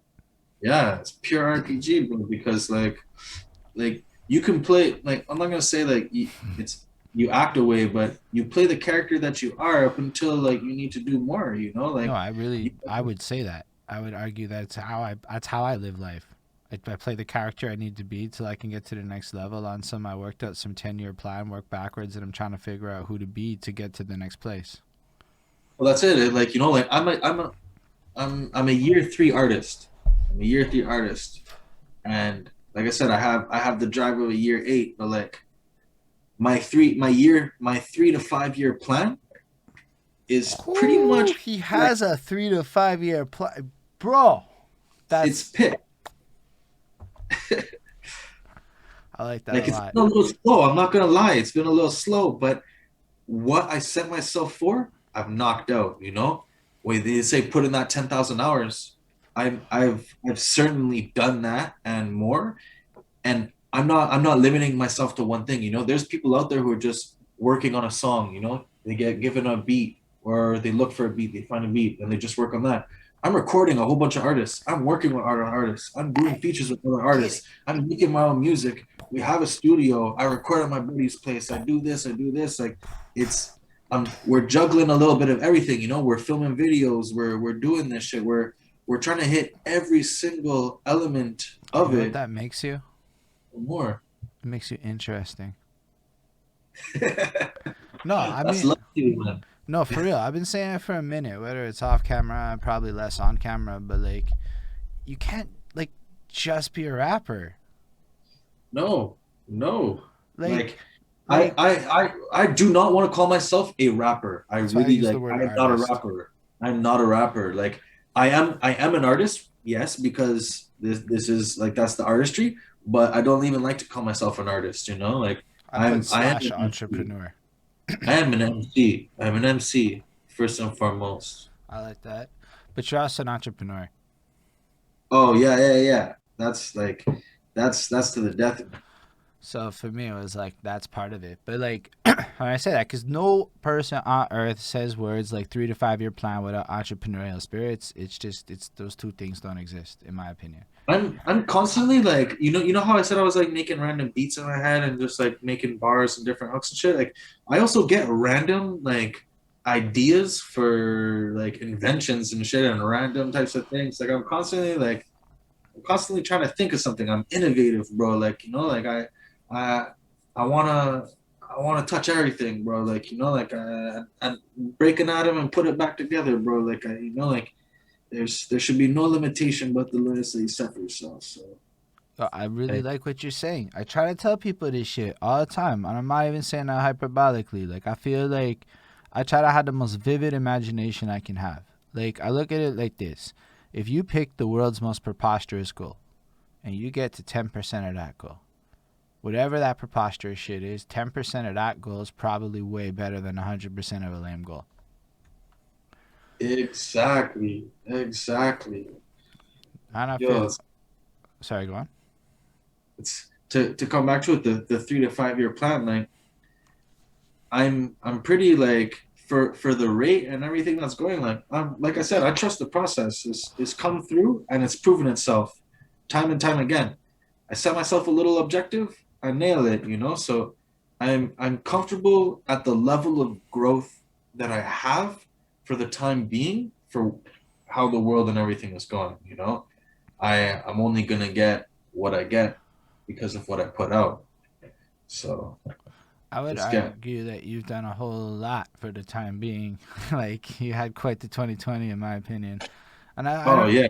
A lot of that stuff came out of it. I was like watching how many of them had masks on in your videos. I'm like, yeah, it's In definitely in 2020.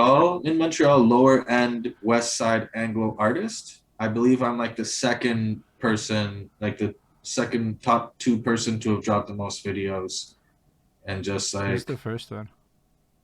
I have a lot of diversity, like a lot of different features from a lot of different people over time. My first video? No, I said who is the person with more videos. I was just curious. Oh, well, I'll give CY his stripes there. You know, this man works very hard, constantly staying at it. You know, you should look into him too. I know Suai. That's Southwest Music Group. I know Suai. Uh, but CY drops plenty of videos. This man works hard too. But like as you saw, you know, King Miz we started working with them too. This Yeah, I guy's saw that. I was like, that's nifty. Cause he did his 3 and 3, and I'm like, yo, Misery's back. That's yeah. Well, nice. honestly, Cass is going hard. Cass is going really, really, really hard. And like we're bringing a lot to the channel. You know, Yo, he's doing a lot. he's Doing a gonna. lot. I really respect it for real because like sometimes people try to like act like Montreal's not doing a lot, and then I'm like, nah, really. Look, Elevated Visuals is really a great fucking example of like somebody that's not me in any way, shape, or form. That's doing all kinds of wonderful shit as a unit. That I don't even have to like I can have conversations that just about y'all and just be like, shut the fuck up. Look at what they're doing. Alright, go look at that. Tell me We that's have not blessed. artists. We have a platform. When you said he worked with We're Mello, it's constantly like it working. totally fucking makes sense now. Everything about the shit that would I know exactly what's happening there now. It makes so much more sense. It's a lowercase label, but honestly, It's like like I said, we're just in the process. We're coming to it. Like when we're there, you'll know. We'll know it's there. You nah, know, like you guys are doing a lot right now. is there. 2020, I guarantee you, out like okay, high end Kevin Shane and a few of those guys, they filmed hardcore new age films. They did their thing, but Elevated Visuals filmed the most videos in 3 months. In 3 months, we took a year worth and killed off the end of Bro, 2020 just like how do that. you yo, if you have that kind of intelligence, man, like I'm just saying on a BI point of view, like a business intelligence point of view, like that's nifty stats. I like the fact that you even look at those stats. I've never even checked how many videos came out. That's the I stay truth in the of it. loop. I stay in the loop. I'll tell you that. Yo, Matter of my fact, you guy, I'm ask so glad anybody we. in my circle in house, I'm staying up to date with everything. Yo, that's Oh, big Montreal interesting. culture, English and French, bro. I stay in the loop. I study this shit. Like it's all. It's such a good thing to study. You may tell I have a little interest in the Montreal hip hop scene a little bit, but like I just think it's so important. I'll be real with you. The one thing this city really would benefit from is a Wikipedia page, but we can't have real wikis. So I looked into like fake wikis, and it's viable. It's just such a big project where it requires certain knowledge sets that I don't have. And it's like people like you are ultimately like able to drive that because you in 2 years, I'll be like a level 2, 3 knowledge person with hip hop knowledge like that. Like whereas you're level like 17, cause you know how I know, cause you was doing all this shit 20 years ago, fucking bopping around, being involved. Maybe not 20, whatever, 15. I'm just jumping with it. Well, yeah, way less there, but like that's it too. Like I was around the people doing that shit, so like it just made sense for me to come into it. Like it wasn't forced, it wasn't anything. Like But you it's know a just how lot it of is. names Like and a lot of I grew up people. with a couple of guys in the neighborhood. We call ourselves the High Five, and like these dudes, like they're all like living life, you know. And I'm the only person that's still in the mix. So it's like I always, even through my family, like you know, like I just stand out. I stand out a little different, and it's always been like that everywhere I've It been. I was just kind of like that sore thumb sticking out, but I ain't sore at all. You know, like it's just a little bit. I'm just different. Just different. That's Yeah, it. but it's cool. It's a cool thing, and you're interesting, which is far more important because you can be different and not interesting, and that's not as fun. But yo, something I never realized until I talked to Let Me Know is kind of the way that video people see quite literally the world in a way that somebody like me is too busy being over there in the world to notice what's being seen. And you might, to you it might be inherent because you like watch this shit whatever, but I, like I I see beauty in detail from like the smallest thing, you know. Like I could make a flaming shit where a garbage can shine, you know, in a video. Like but I from a just point of like being I'm a around the visionary. scene is like it just makes you a really interesting commodity for the scene because you know so much about you've name dropped a lot of people in this and you just happily were given flowers the whole time. It makes you a very interesting person. I would definitely on the very cool side of things in my opinion. So you deserve your flowers on that. Not Oh everyone man, takes the time to do that and just to be so happy to do so. Like you wanted me to know who each of these people were. You weren't fucking with it. You were like, you should look this up, and you meant it every single time. oh yeah, it's like a the Pokedex of MTL hip hop culture.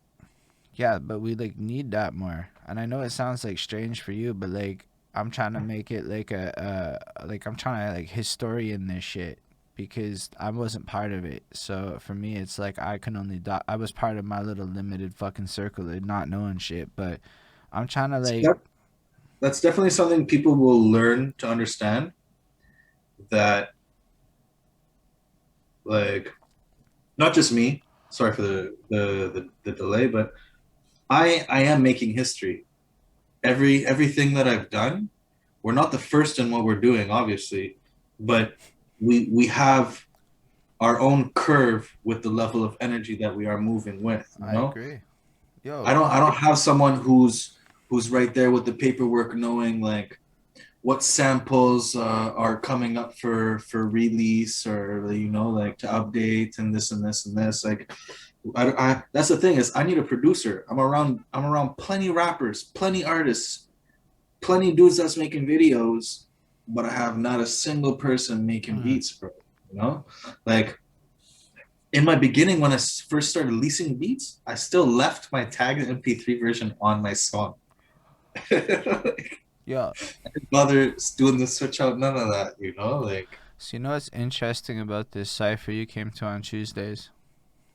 Oh yeah, I'm gonna tapping in on all of those now, No, bro. but Trust. it's the bigger goal where it could be interesting to you.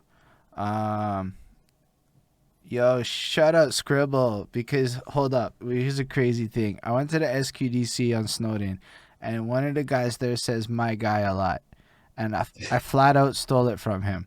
And now I say "my guy" all the time, and then Scribble started saying "my guy." And so the guy at SQDC Snowden has managed to influence a dude in fucking LA over this shit. That's the wonders of the internet. No. Oh shit. But shit, I forgot what I was gonna say right before that. I got mad distracted by Scribby.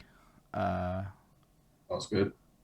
nah, for real though, I was just thinking about like your squad and your history and your knowledge and all of that shit, and just how like I mean you are making history. You're moving in a big rate. You're putting out a high volume of content at a pivotal time in the scene's history where a lot of us are gonna make moves.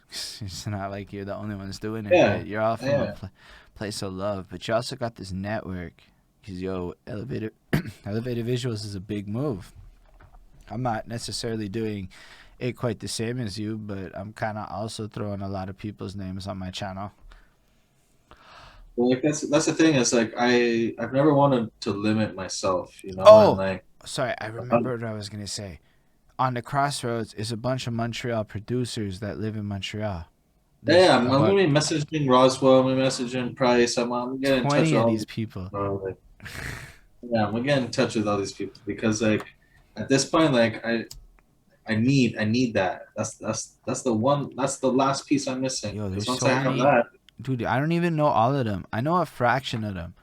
Like, there's so many. There's as like it seems like there's almost as many producers in the city as there are rappers, and there's just producers who like have no. They don't even know how to move their beats. They just got beats and they put them on the YouTube with type beat, and they're in like the. yeah, And yeah. I'm But not. there's a This is a difference no between disrespecting. It's just like it's so interesting how there's so many silos, right? Like all these beat makers. There's no way to like go to the place and be like, "Yo, I'm a beat maker in the city." There's no way for a rapper to go be like, "I'm no, a bro. rapper in the city." Real shit.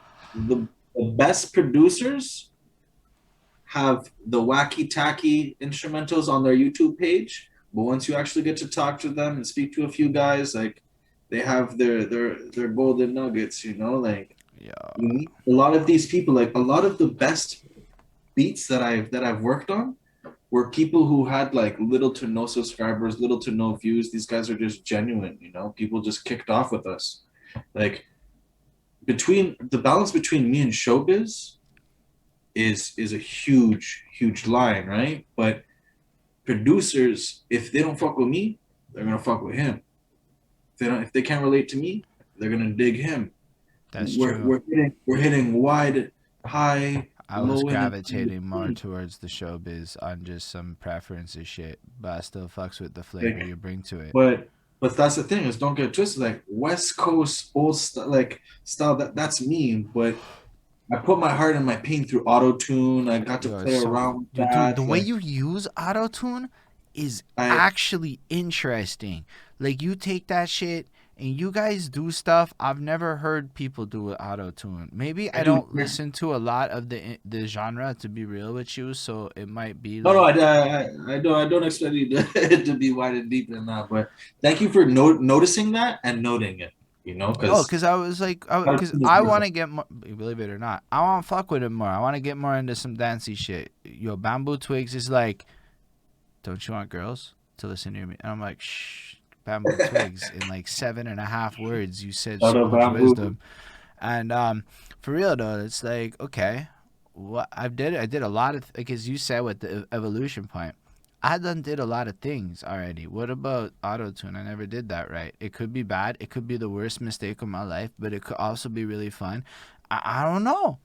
Who Well, it's knows like this until is it the thing. It's happens? like when you want auto tune, or do you want to use a pitch corrector? No, Do you I want want to some have fucked up like that wet, juicy, crazy ripple? I'm not doing boom bap scribble. It's gonna be electronic dance music. Like for me, So I sauce. spent I want that like drip it with sauce, and then it's like weird sounding to me, and I'm gonna hate it with my old man self, but love it with my young man self. see that's it. That's actually really well worded because a lot of people that listen to my shit, they're like, I don't listen to autotune, but I am open to this. You know, I would listen to this, and it's like Yo, because just because you use autotune, you already have a certain audience or level of people that are already like, okay, I can't fuck with that. Not even like I'm sorry I won't listen to it, but I don't like that or I won't like that. You know, so you got to play it out. You know, do you want your but you autotune know in the what I back? gotta say? Have it? Do you want your front? Do you want your main track to have it? Like, are you doing the sing song? Are you properly harmonized? Like, or are you just trying to get that mumbled auto tune muddy kind of like grab? Like, I don't know if I want to be muddied.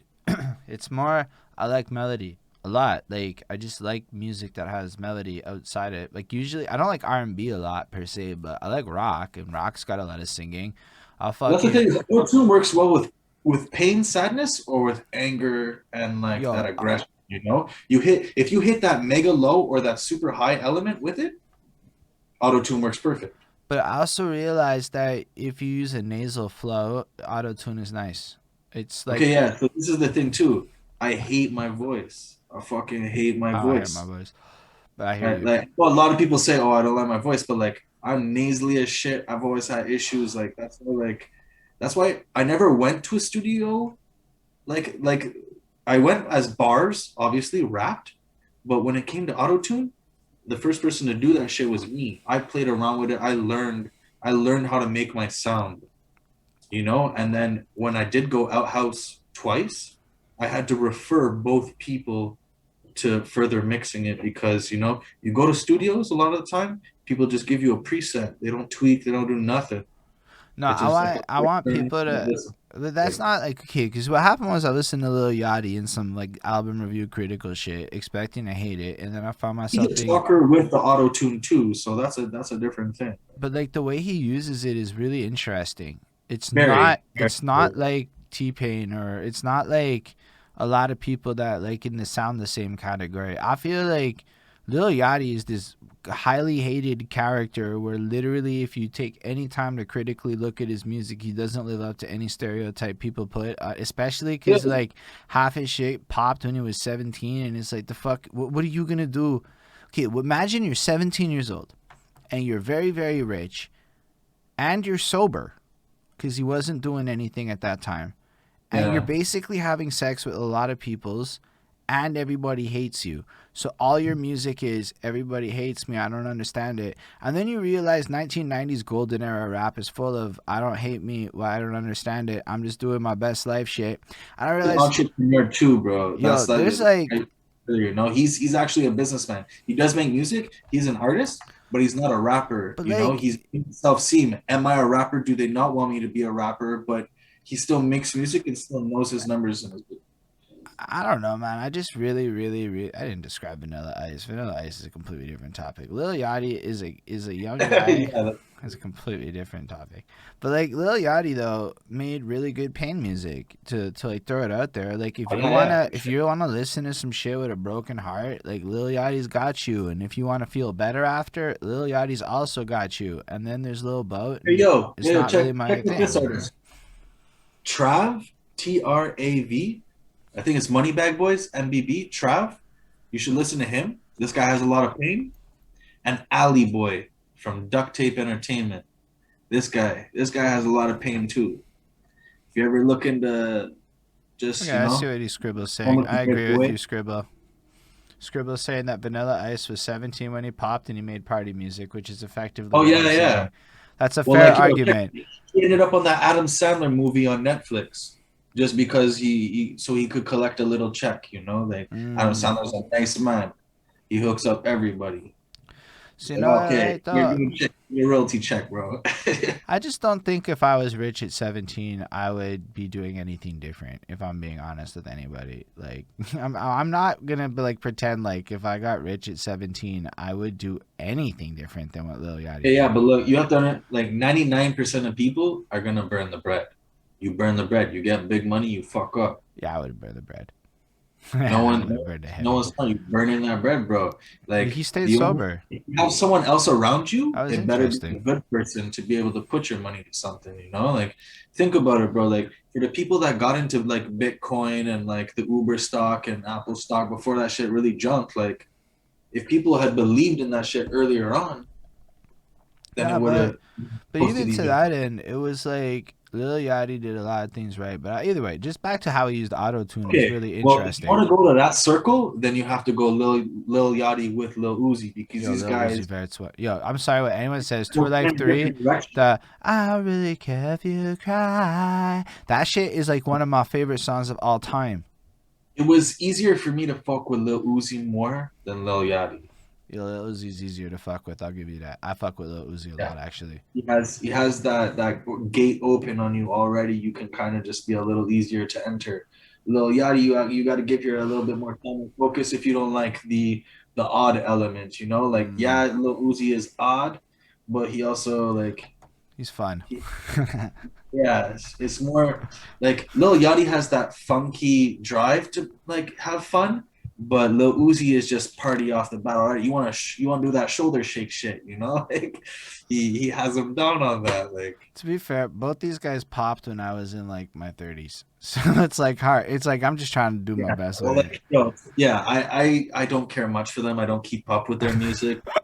But I'm like I real just talk, but like I have heard a few Lil Uzi Vert songs. I did hear nah, one, they two write Lil hits, Yachty. really good earworm hits that you want to listen to. Not all of their songs, but if you really go listen to like 20 Lil Uzi Vert songs, you're gonna find like a 2-3 song that you're like, nah, this shit's getting tucked away, and I'm gonna listen to it, and I don't care what anyone says. You can like bump that shit while you're biking in your bed or fucking like wherever, like it's Yeah, I like it. I feel like, but I feel is like those two. And listen, I'm not saying everybody. I'm willing to defend those two, except for Bad and Bougie. I sure. do not know what the fuck happened on Bad and Bougie. Lil Uzi Vert made a really weird verse there, and it is not my favorite verse. Oh, I forget about that, bro. I forget about that song. Like that music video was just over abused, like hard ways. It's just I mean, the next guy after those guys was 21, right? And 21 went a different route. he went So with the like super like. I'm gonna come at you with a voice that's so. It's like the opposite almost, like dry, like lacking everything. I'm a, 21, 21. and I'm like, Yeah, I no, don't this guy know. came in different. Came in different. I like a lot of the fact that like I think there just is a lot of artistry to the potential of what these effects can do to the sphere, because the thing is like not everybody's coming, like as much as people might have bars, not everybody's coming with style in addition to those bars. So I don't think bars is really it. I think like if you have to Yeah. pick, Well, style should take over on bars. Like pick style. It matters more. flow comes and goes, but style is forever.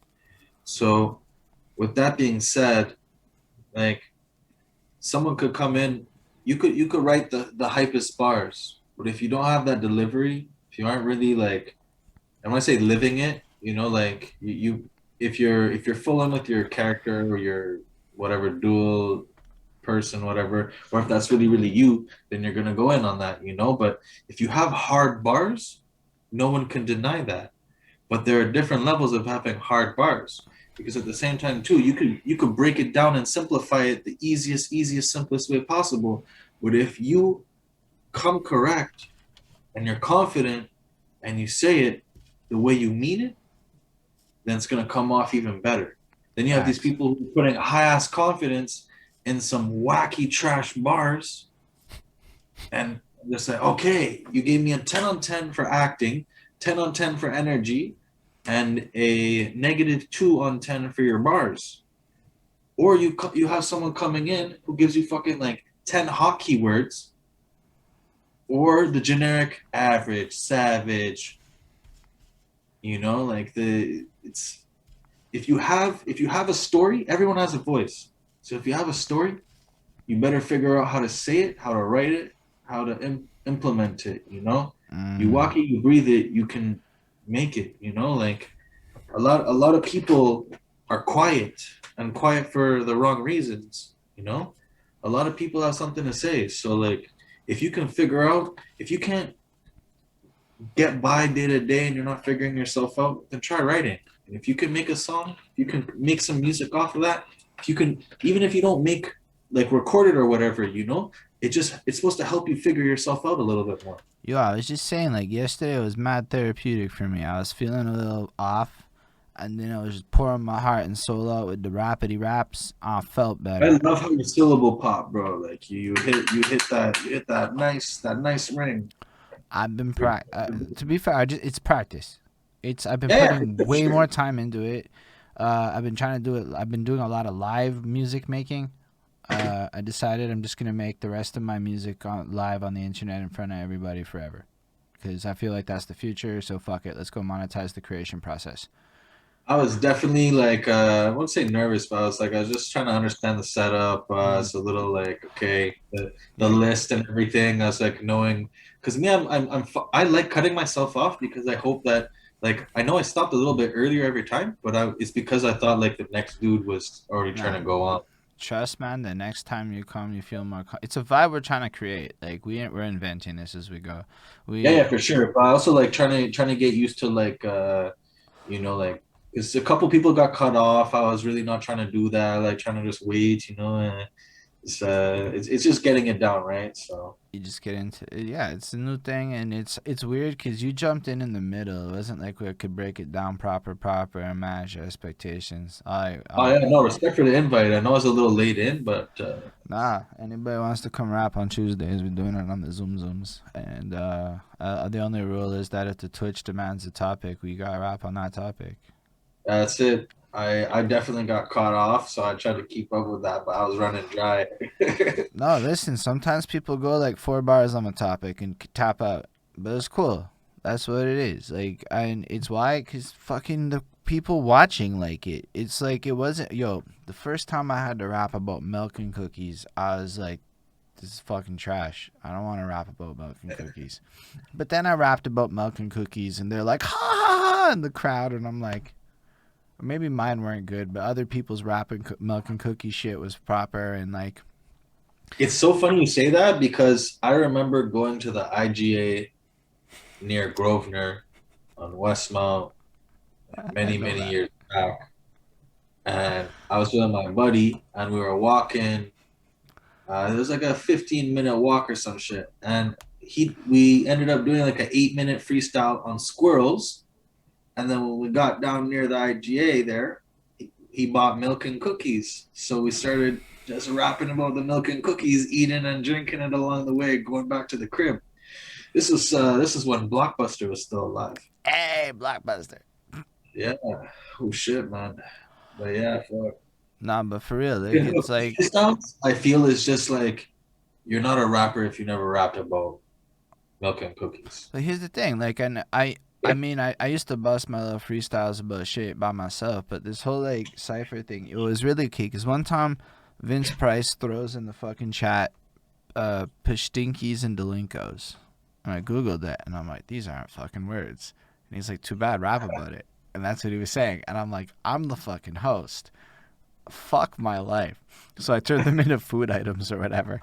But it was like such a liberating experience. Pashtinkies and Delinkos. Oh, Delinkos. These are, yo, I will never forget Pashtinkies and Delinkos for the rest of my life. People don't even know. We're going to have a song one day. And Cool Man Logan wrote a hook. He doesn't even know that we're doing this. And it's like, don't no one really know what a Pashtinky is or whatever. And it just happens so organically. And I'm like, yo, this is kind of weird and beautiful all at once. And we had a great vibe off of that shit. I don't even remember the beat or anything, but I remember vividly having to do a few things now with these like fucking topics that are almost like writing challenges. So having to define words that literally don't exist is a challenge that I never thought before. And then Ishmael's all like reinvent a word like with a new meaning, and you're like, fuck my life, how do you actually do that? And so it starts getting you out of this box of fucking worrying about if you sound good. Now you're just so fucking worried about what the fuck are you going to say on this topic that the next thing you know, 10 weeks later, you're just like flexing for 4 minutes straight. Well, the thing about that is because like if you start busting words like that, you can actually make like a golden unique bar.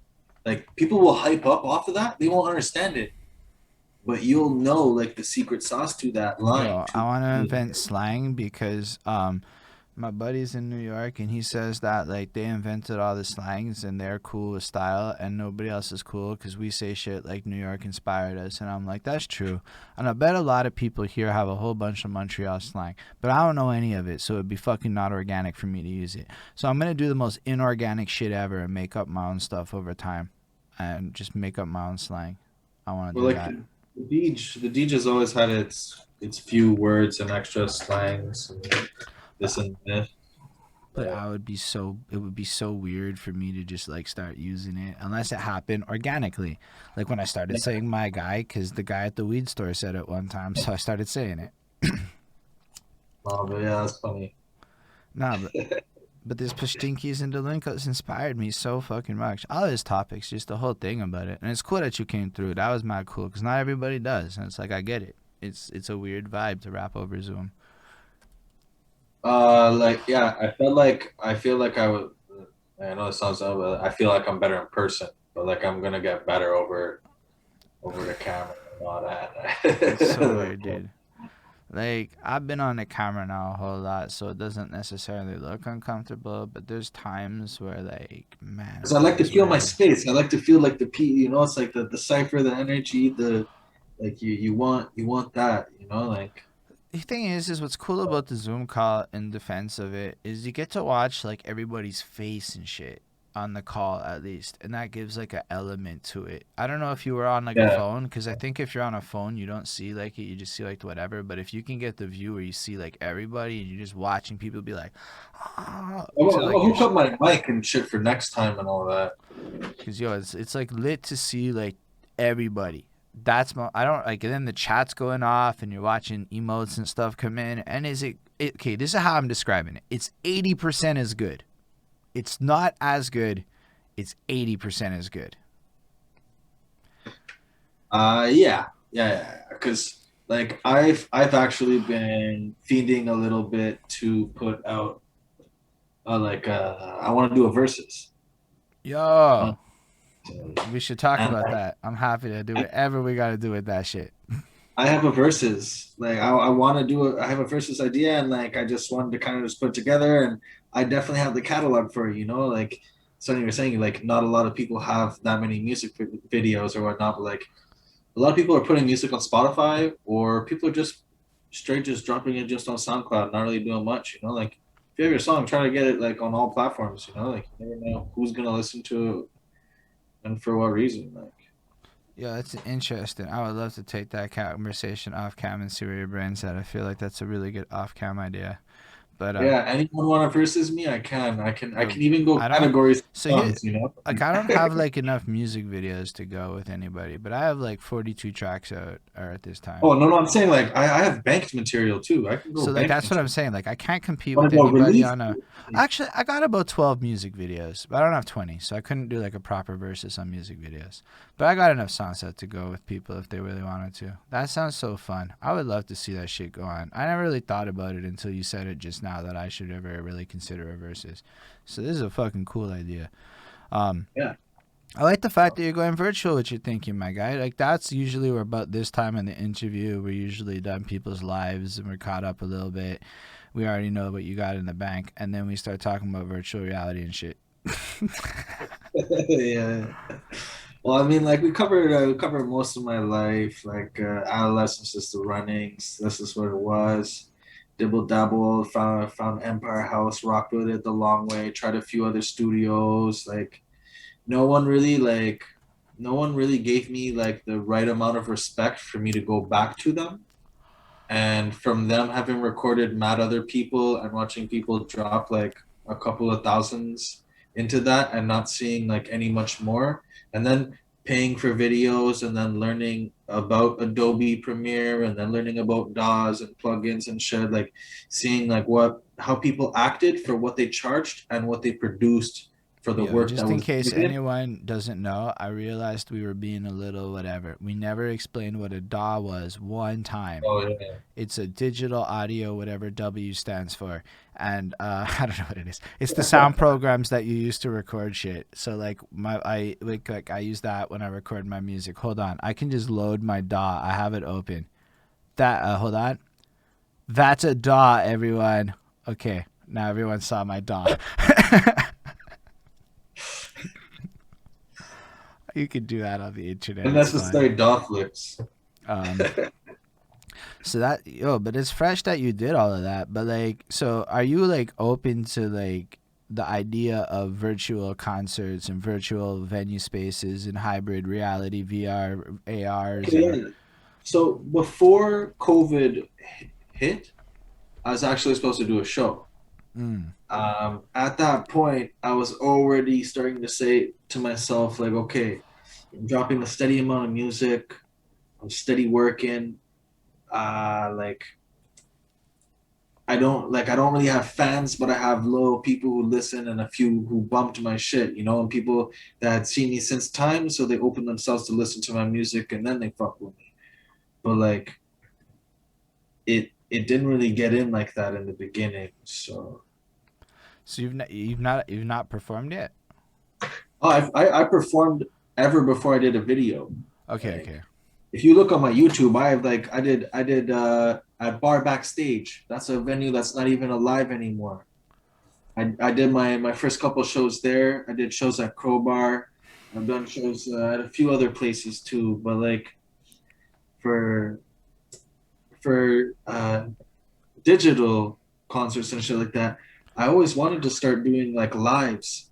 And like then when Versus came out and like people started engaging more, like I'm not really like I love being on the camera, I love rapping, I love doing my thing, but it takes a lot for me to engage with like a different audience, you know, taking in different fans and shit like that. Like only now am I comfortable with myself to be like talking music politics and different types of ways with people because like I have a lot of different work to consider other possibilities for it, you know, like all the music that I dropped, there's a lot of things that I would have tweaked and done differently and this and this and this, but I what it got is what it deserved throughout the time that for the work that I put in on it, you know, like if I didn't know that I could do more or do different, how am I supposed to be able to do more or do different, you know? Yeah, I Like like that you're saying all this because I think sometimes people like look. Sometimes people live lives like I don't know. I got blessed with like this opportunity to learn a lot about how business and stuff works and this opportunity in life that a lot of people didn't get to live. And I acted really pretentious for a long time because I forgot that not everybody lived my life, right? Like so, therefore, the things that are inherent or obvious to me aren't necessarily obvious or inherent to anybody else, really. So everybody, like you said, is at a different pace, and you said it a few times. And every time I thought it was powerful because everybody's at their own pace, on their own journey, figuring out things at their own time. And in this world, in this political climate, I often feel like people just assume everything is obvious to a group of people that really just not everything is nothing is obvious anymore. In fact, it's like the opposite. Literally everybody's pinballing around on their own fucking journeys and nobody's really that aware of what anybody else is feeling properly. I don't even think we know how to express ourselves like that yet properly. At least that okay, so that's something that I want to say too is like something that affects my music is the ability for me to understand how I feel and what I feel, you know, like it's easy to hear somebody else say it and you feel it after, but you need to be open yourself to be able to take that in. Like there's a lot that we have to say that we don't know, but if you gravitate yourself in the right way, you'll eventually accommodate yourself more naturally to being able to open yourself up like that. It's like a growth spurt, let's say, you know? hmm. You hustle, you do your thing, you're not aware of it, right? But boom, 3 months in, 4 months in, you have that jump. And you're like, fuck, how'd that happen? Well, it's because you put in the work, you know, like it's the clock is ticking regardless, you know? Yeah, man. Time is not given, time is taken. You can only make the most of what you do. So if you have a hot minute, that's a hot minute. But if I have an hour, I can live off that hour for the rest of the time, you know? Like it's it comes back to like it comes back to like if you want to look at like money, you know, it's like there are people I won't say the name, but there's a dude that had the golden ticket and flushed it down the toilet, bro. Like big mess up. And that's because he put himself around the wrong people and didn't he let ego get in the way. It's like he took his hot minute, his 15 seconds is there, but now he is struggling and fiending for something and there's no give, you know? Hmm. So that just goes to show all that talent, all that money, all that shit. It didn't go to waste, no, but he wasted it, you know? So that's just to say is like how we were talking about graffiti earlier, you know? Like I've given respect to a lot of people until they don't deserve it anymore, you know? Always benefit of the doubt. You know, I've given to people that have bit my hand numerous times, bro. People who burn their bridges with me every other day. But you learn from the people that you're around, from the people that you do. You like we're all products, right? So it's like people are either trying to use you or or grow with you, you know? Like products go well together too. So that's what people have misconstrued. It's like there's no unity, you know? And that's why Toronto right now is popping a bit more because a lot of these people believed in the team, believed in the unity, did that all. So I want to Montreal is comment. filled Can I with a bunch of comment on that student a little locals. bit? And this is For coming sure, from for the sure, DJs, and sure. this was just a quote from Don Smooth, uh, when I was on my DJ Bashment booth interview. He was saying that the difference isn't necessarily as much with the artists, but with the promoters. The promoters is where it really gets pivotally different. So, Yeah, but you promoters nowadays, promoter is no, I'm nothing. talking about You can be modern your own promoter, allow me to, right? but let me go with this. All right. Because it's the same thing, really. It's the same thing. Only the various promoters in Toronto work together to create scarcity. They work together to create bigger events. They just at least work together. So there's an understanding that, like, if Mans is doing a show on Friday the 21st, maybe the other guy shouldn't do a show on Friday the 21st. You know, like, there's a lot of, or Yeah. like, don't do it that weekend. But there's like an almost allegiance, understanding, almost unionized form to it. Again, this is what it was made clear to me. In Montreal, it's more cutthroat and aggressive than that. Like, look, everyone that's had a pretty big opportunity to touch something, like Montreal is like cursed because they're the rotten apple effect, bro. Like anyone that ever got some good juice, from like a lower underground street level way, ruined their apple, bro. They fucked it up, you know. Like there are a But lot of then people there's that a lot of people in Montreal that didn't go down that life that are now kind of stepping out the woodwork because the internet kind of threw us all in the same pot together for the first time. well, yeah, yeah, for sure. And now you see the fact of like there are those people who were hidden behind the bushes for a good 3, 4, 5 years, still doing their shit but perfecting their craft, and now they're putting their shit out. Yo, it feels Whereas you like had someone else who took a different level of fame and power of direction, and they didn't use it right, you know? So if you're a good person, you're naturally going to be rooted to have a good foundation of people behind you to be happy to listen to your music. Whereas if you're out there and you're saying fuck you, no no no no no, and you're talking down on a bunch of people, you may gain that like that that little cloud of the people getting hype off of it. But the reality is that those people aren't going to listen to you. They aren't going to want to rock with you. They aren't going to want to do anything. You have people who made numbers, and because they like, you can have great music, you can look cool, but if you're a shitty person and you're not business smart and you don't have rich. your shit in order, then you're losing. You're losing. Man, yo, it's big facts. I had to learn that the hard way, but then I figured it out a while ago. Um, and it's like, The all I, stack runs. yo, your reputation is mad important, and what people do is they talk about you regardless. So all that Yeah, matters is yeah, that yeah. what happens is people will fact check too. So really, is that, are you I'm living very by a big code on of you can't honor? claim what you can't rep. So Sorry. like, I'm very big on you can't claim what you can't rep. Exactly. I'm also big on honor your word and represent Yeah, truth. word is bond. So like, if you're gonna put stories into the world, people might ask questions about those stories. Is what I'm gonna say. And it's very important that, like, yo, I try to live in a way where at the very least what I put out into the world can be confirmed, or at least I'm willing to say I'm wrong if I fucked up. But like, I I use music. Yeah, you can correct yourself through in learning by that by making music, but you also want to make like how they say nowadays, like no cap, and they're capping. Like people cap a lot. People like there's a difference between being able to write a good story or like be have like a parody way around it or be funny and comedic, and then there's just like the straight lies. You know, yeah, I feel you. I I don't like that music. Like when I hear someone talk about something that I know is just like not real or right, it's like it just disappoints me times a million. Like I Yeah, can't I deal like with it.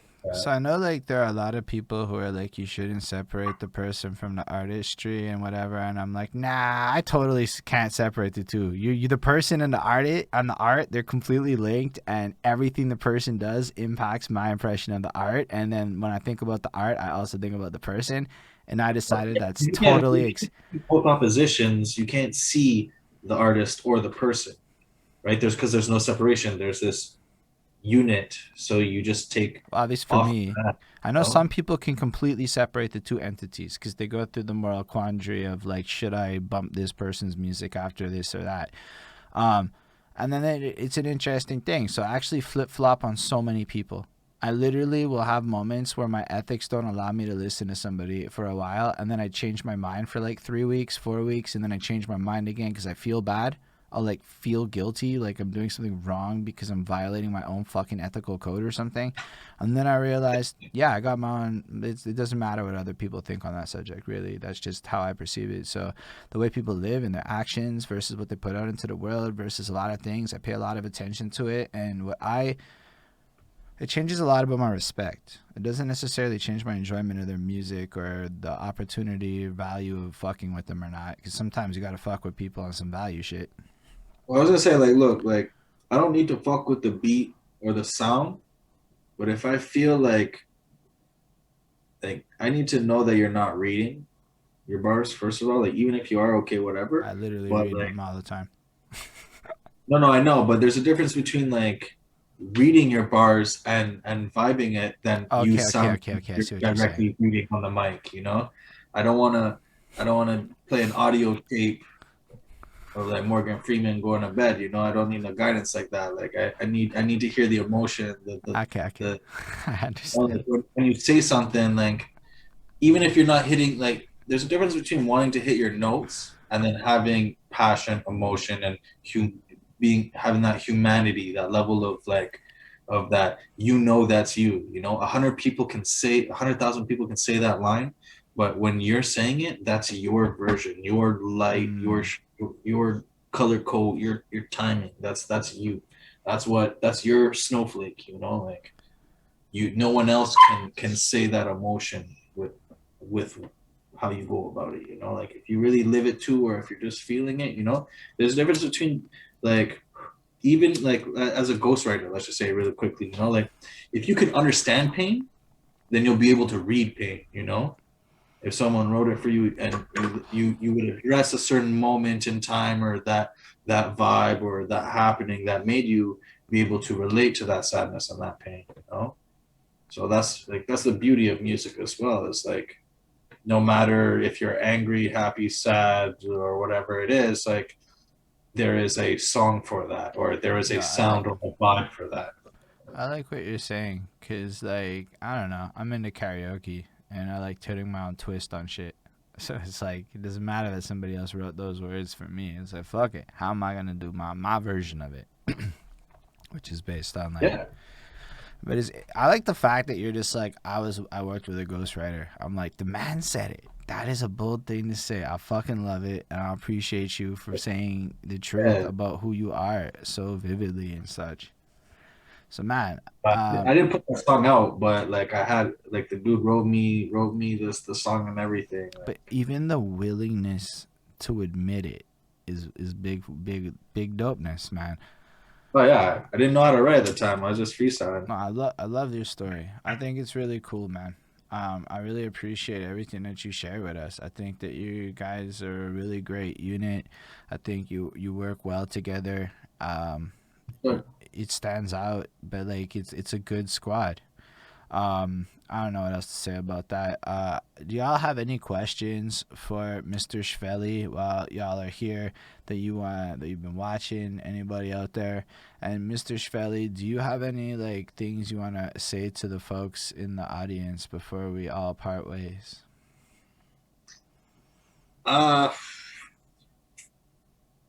just keep an eye, stay tuned, and trust the process. You know, like no love do, no love given. You know, like don't hate, appreciate. So there's a lot to say, but a lot more to feel. You know, so like shout out to Holden, shout out Behind the Suit, shout out Cassidy, Elevated Visuals, and all the boys. Shout out Bamboo, shout out Showbiz. What up to all the youngins, like Uptown D Cheese, all the ways, bro. Like, I have a music video dropping next Friday on the 9th, so keep tuned for that. It's a pretty nice one still. It's a two verse, nice bars, little bit auto tune on the undercoat, but nothing really. It's uh it's something for a different audience, you know, and that's something too that I want to say is like this year I have a few features with some good names that are going to be coming in the works. So this Yeah, I year love your is hustle, a man. lot for Spotify, all platforms going really digital forward, working up from the outside, coming back in, you know. So I just want to say, like, from now to then, you know, like I like my growth, I like the level, I see myself more and more and more every day, you know. So this music shit is never gonna stop, you know. If I'm not writing a song, I'm recording someone. If I'm not recording someone, I'm mixing a song. If I'm not mixing a song, I'm out there filming with Broski, you know. Like I'm constantly doing some music related, hip hop related, like it's always for the city, you know. Like So- I'd really ideally like to, you know, try to like work my way into like getting a grant or like legitifying that and kind of like make a youth center or something with a studio and shit in NDG, or you know, do more community work with like Head and Hands and shit or something like that, you know, in the South Version, Yo, you know, spit like that. there's stuff to do, you know. Like I'm all about the hood, all about the block, all about like the trap shit, but I love music and I love everything around it, you know. Like it doesn't have to be bad, you know. There's goodness and moves to make and shit, you know. Big So yo, man. We got to talk like for real. I'm not Um, really known in some parts, but I'm gonna be known in the right way to others now, you know. Like I'm reaching out for more, so there's more to well, come. you've definitely left a very positive impression on me. Is all I can say. I'm like, I gotta talk I'm to not Shhvelly. respect, bro. Nah, you're somebody. This. Whew, I gotta talk to you more. Is what I'm feeling. I have that vibe. Like, woof. Can't wait to get off camera and talk to Shhvelly. But Ishmael is asked, how do you promote your music? So right now on YouTube, every drop I've made, I just put my link on Instagram and then do a little like promotion. I at Shhvelly from DG on Yo, that's Instagram. I'm me on Twitch too. links in description. Just made a TikTok. That shit's kind of funky. I might test it out, It's but worth it. I'm on the Triller with a couple of features from some homies. So I don't know, but right now I'm going Spotify forward very strongly. That's I have a lot in the bank right now. I have a lot of music stored from 2019, 2020, and I'm still making music now. So like right now I'm in the works of doing a mixtape with Showbiz. I yo. have a Shout out mixtape Showbiz. with Bamboo Twigs as well. It's gonna be called Night Shift, and I'm gonna be putting together a city style mixtape off the elevated platform. What I want to do is because I have a lot of contacts, I'm gonna get a few guys together and just put unimaginable features together, but through me, you know. So I'm gonna be Yo, look at the and it's gonna be man. cool because like that's something that's very different, and I'm gonna be putting a lot of different names and different people together, and I just want to kind of like just put a little bit more flowers to everyone and a little bit more shine, you know. Yo, I Summertime's told coming, people for a like, minute these guys was the right kinds of people. I wasn't wrong. That's all I can say.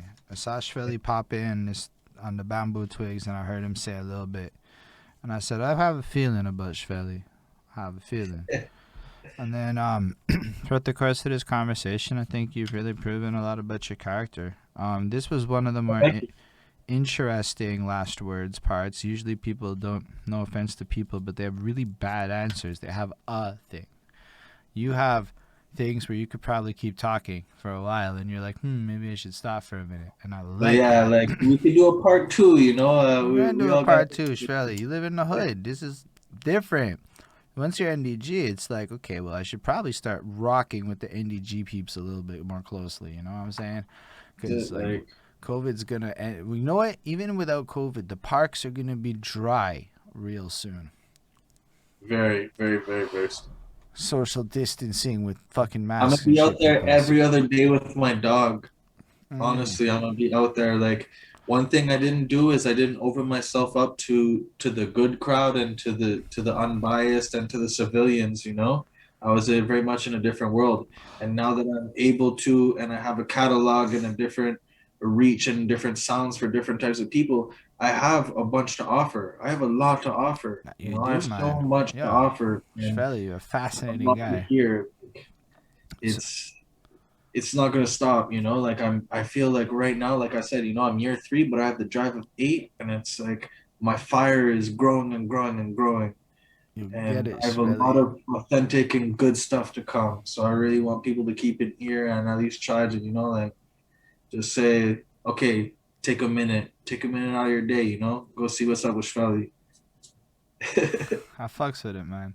But yo, thank you for coming through. Oh, Honestly, salute, you salute. were you were a fun one. I'm not gonna lie.